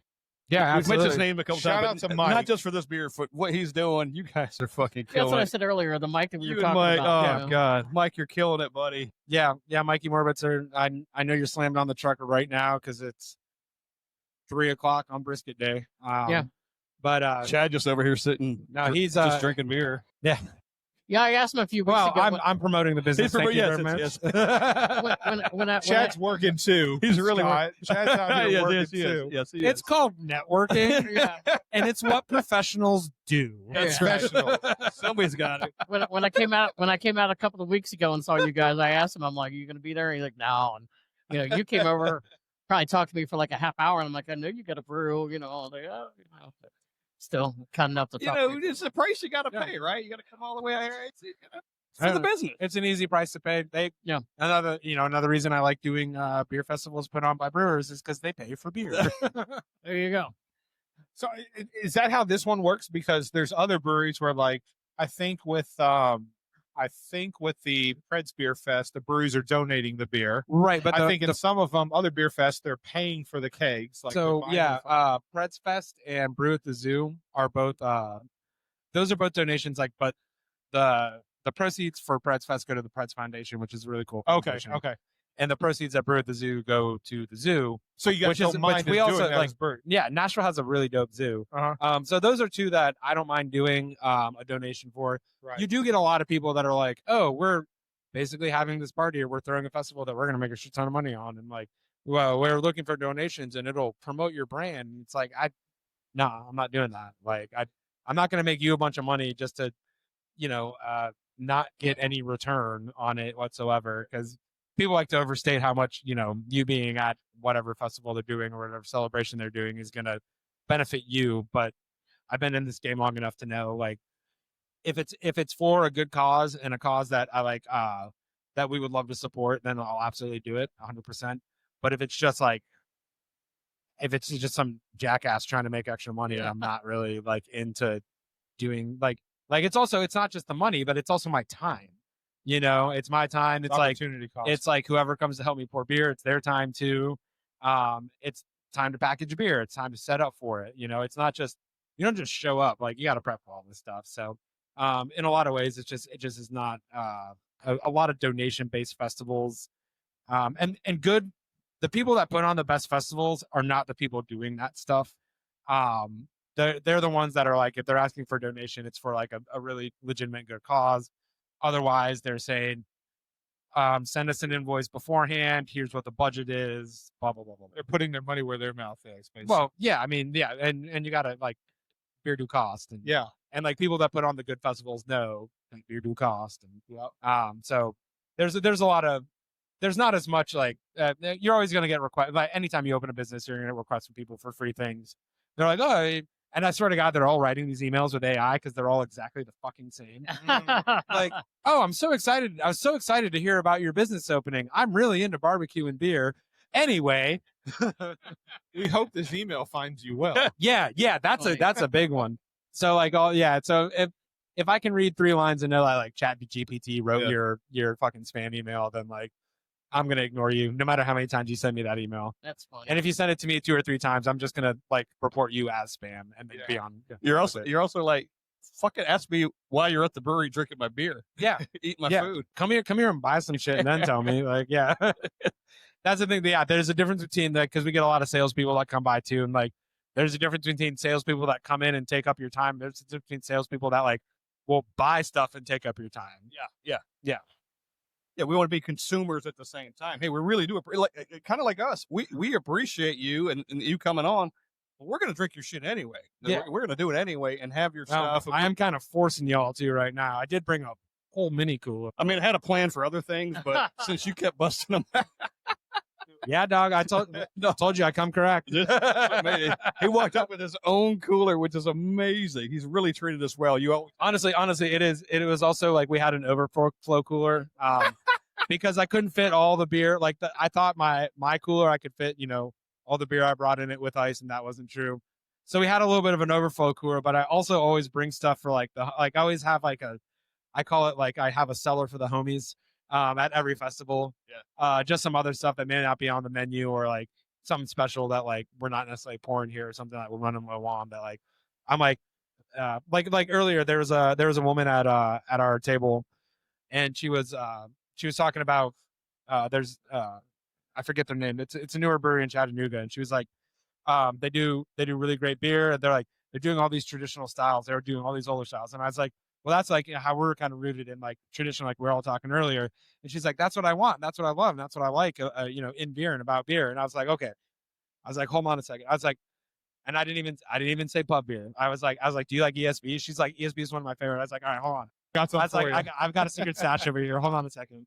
And so I was, usually it's for the homies or people that I know that are like will appreciate this particular style of beer or whatever. Not a lot of people. You get a lot of like, oh, give me the IPA or give me the lightest thing you got or whatever it is. But people when they're like, oh yeah, I really love a traditional beer. I'm like, okay, I got a stash. Hold on a second. There's not too many people that go like an ESB would be great right now. Yeah, like exactly. that means you're in the industry enough to know what you like and you can appreciate Or, good yeah, style you of understand beer enough to know that ESB, the word bitter in the UK does not translate to like hoppy. Bitters just means beer out there, basically. And they typically are lower ABVs, right? Yep, low ABV, super poundable. I love them. So it's so much flavor. Yeah. How you get that much flavor out of a beer with like Mitch the low loves a ABV? good ESB. Yeah, Mitch loves ESBs. he's an ESB guy. What? We want to do something, Chad. So it just kind of like an appreciation and thank you for coming out. Oh my God. You came prepared, definitely for sure. But so we've got a couple of beers that we brought with us today. But one of the ones we were kind of saving was when we knew you were going to get on. So this is a big boy. But this is a new Image and Lyric Brewing collaboration that we got online and got shipped to us. So it's like 15.7%. Tavours? Hey, we're saying this is a Tavour beer. So it's not something that you can get locally, but like New Image Brewing did something with Lyric Brewing Company. It's called The Study of Dying. It's a barrel-aged stout. Like I said, it's sitting around like 16%. It's not something that somebody like me could sit there and probably even share. Like Mitch and I would probably drink this thing and be on our asses beforehand. But we figured if Chad was here, this is something that we could share with him too. So if you're good with it, Yeah, we want to kind of pour it up. I figured 5 ways we could split it. Here's your cup, by the way, Chad. Well, that thing. Good. You want to looks talk like about something that it looks pours like fucking motor oil. Good freaking Lord. We'll start there and we'll That see is where we go from unprocessed there. motor oil. That just came straight from the ground. This one, It's literally lacing this plastic glass. Holy shit. I mean, look at that. this one might be heavier than the Martin House. That glass That will is never thick. be, the inside of that glass will never be white again. No, Holy shit. I mean it smells amazing. halfway through it. So I mean, we got plenty. Mitch, you should walk around with that bottle later. Jeez. It's super dark chocolate on the nose. Yeah. Holy All right, crap. give us a little description. So I'm not gonna sit here and act like I know everything about this, but God damn. barrel aged stout, aged in Heaven Hill rye bourbon barrel. There you go. Meant to be savored, not rushed, an ode to endings and the complexity that they leave behind, which is kind of cool. But the thing that caught me about this one when I was going through the description was definitely the Heaven Hill like barrel age process. Like that's something pretty cool. You don't see that a lot because like it's not cheap to do something like that. But when you specifically request a bourbon like that, like that's how you know that somebody knows exactly what they're talking about. So something like this is pretty special. So I guess you're right. Cheers to some motor oil. Cheers, gentlemen. guys. Yeah. Yeah. Oh, shit. No, it smells great. It's going to be delicious. Though. Get it done. Cheers to all of you. This fly, it's the beer. Get away. Steve, hold it. I want a picture of you just holding, Oh just my holding, God. just holding the beer.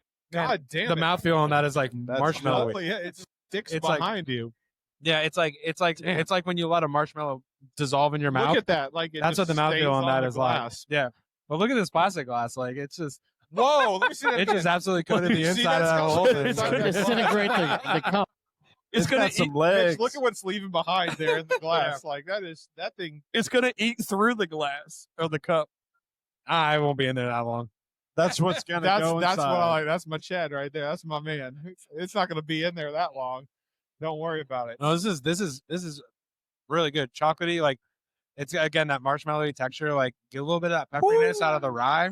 That's nice. Really That nice, is- like a bunch of vanilla ooh. from the oak. Like yeah, That's that's- nice and sweet. that is not an everyday beer. That is special. That's That something is not super an everyday special. That's beer. heavy, and that's not something. Me as a big dude, like I feel like I could not. If it was colder, maybe I could drink it a little bit faster. But it's right at the right temperature where it needs to be for this I style mean- of beer. This is a sipping Yeah. beer. It's a sipping beer. This is not something. Hey, It's a sipping beer. I it's was a drinking out stout of the bottle. summer. It's got a little Let's like graham go. crackery. You got a little graham crackery thing going Graham on in cracker. it too. Yeah, I get that. I definitely get that We're gonna have to eliminate that bottle before we leave because for sure. whether it's us or If I honestly, I will help because I know Lindsay will definitely want to try. Yeah, some. okay, yeah. for sure. I mean, I think- I'll take it to her in this glass since we've already ruined it. Okay, well, we've got plenty more. So pour what you want in there and then take it back to.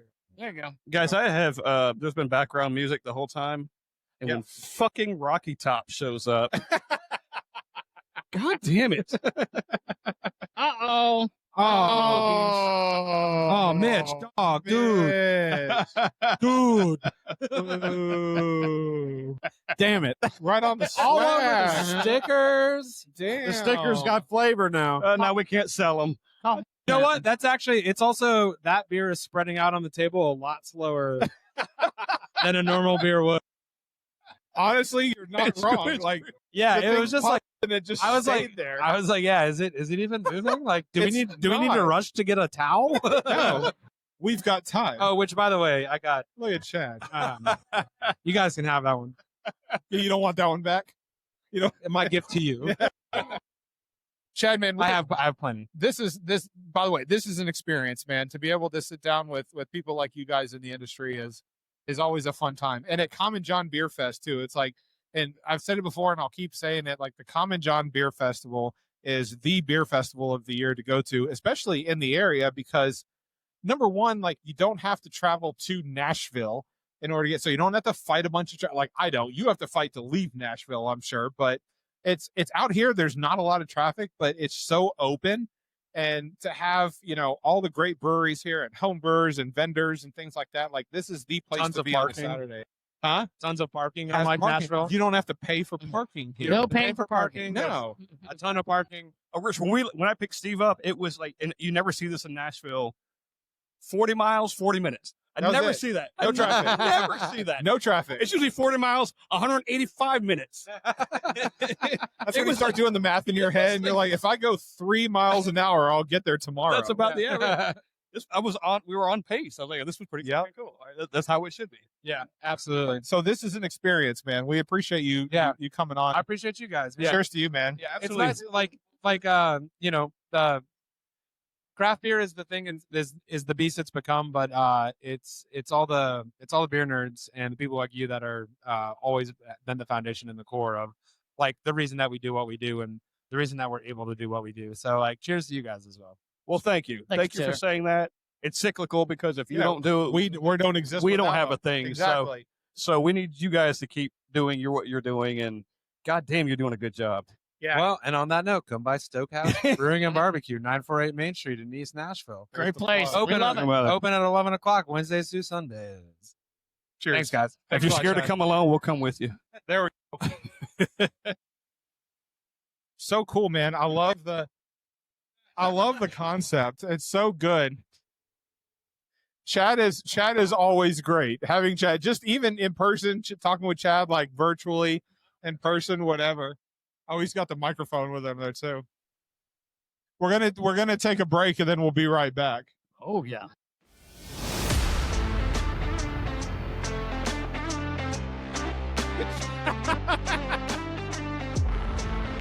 God damn it, Chad.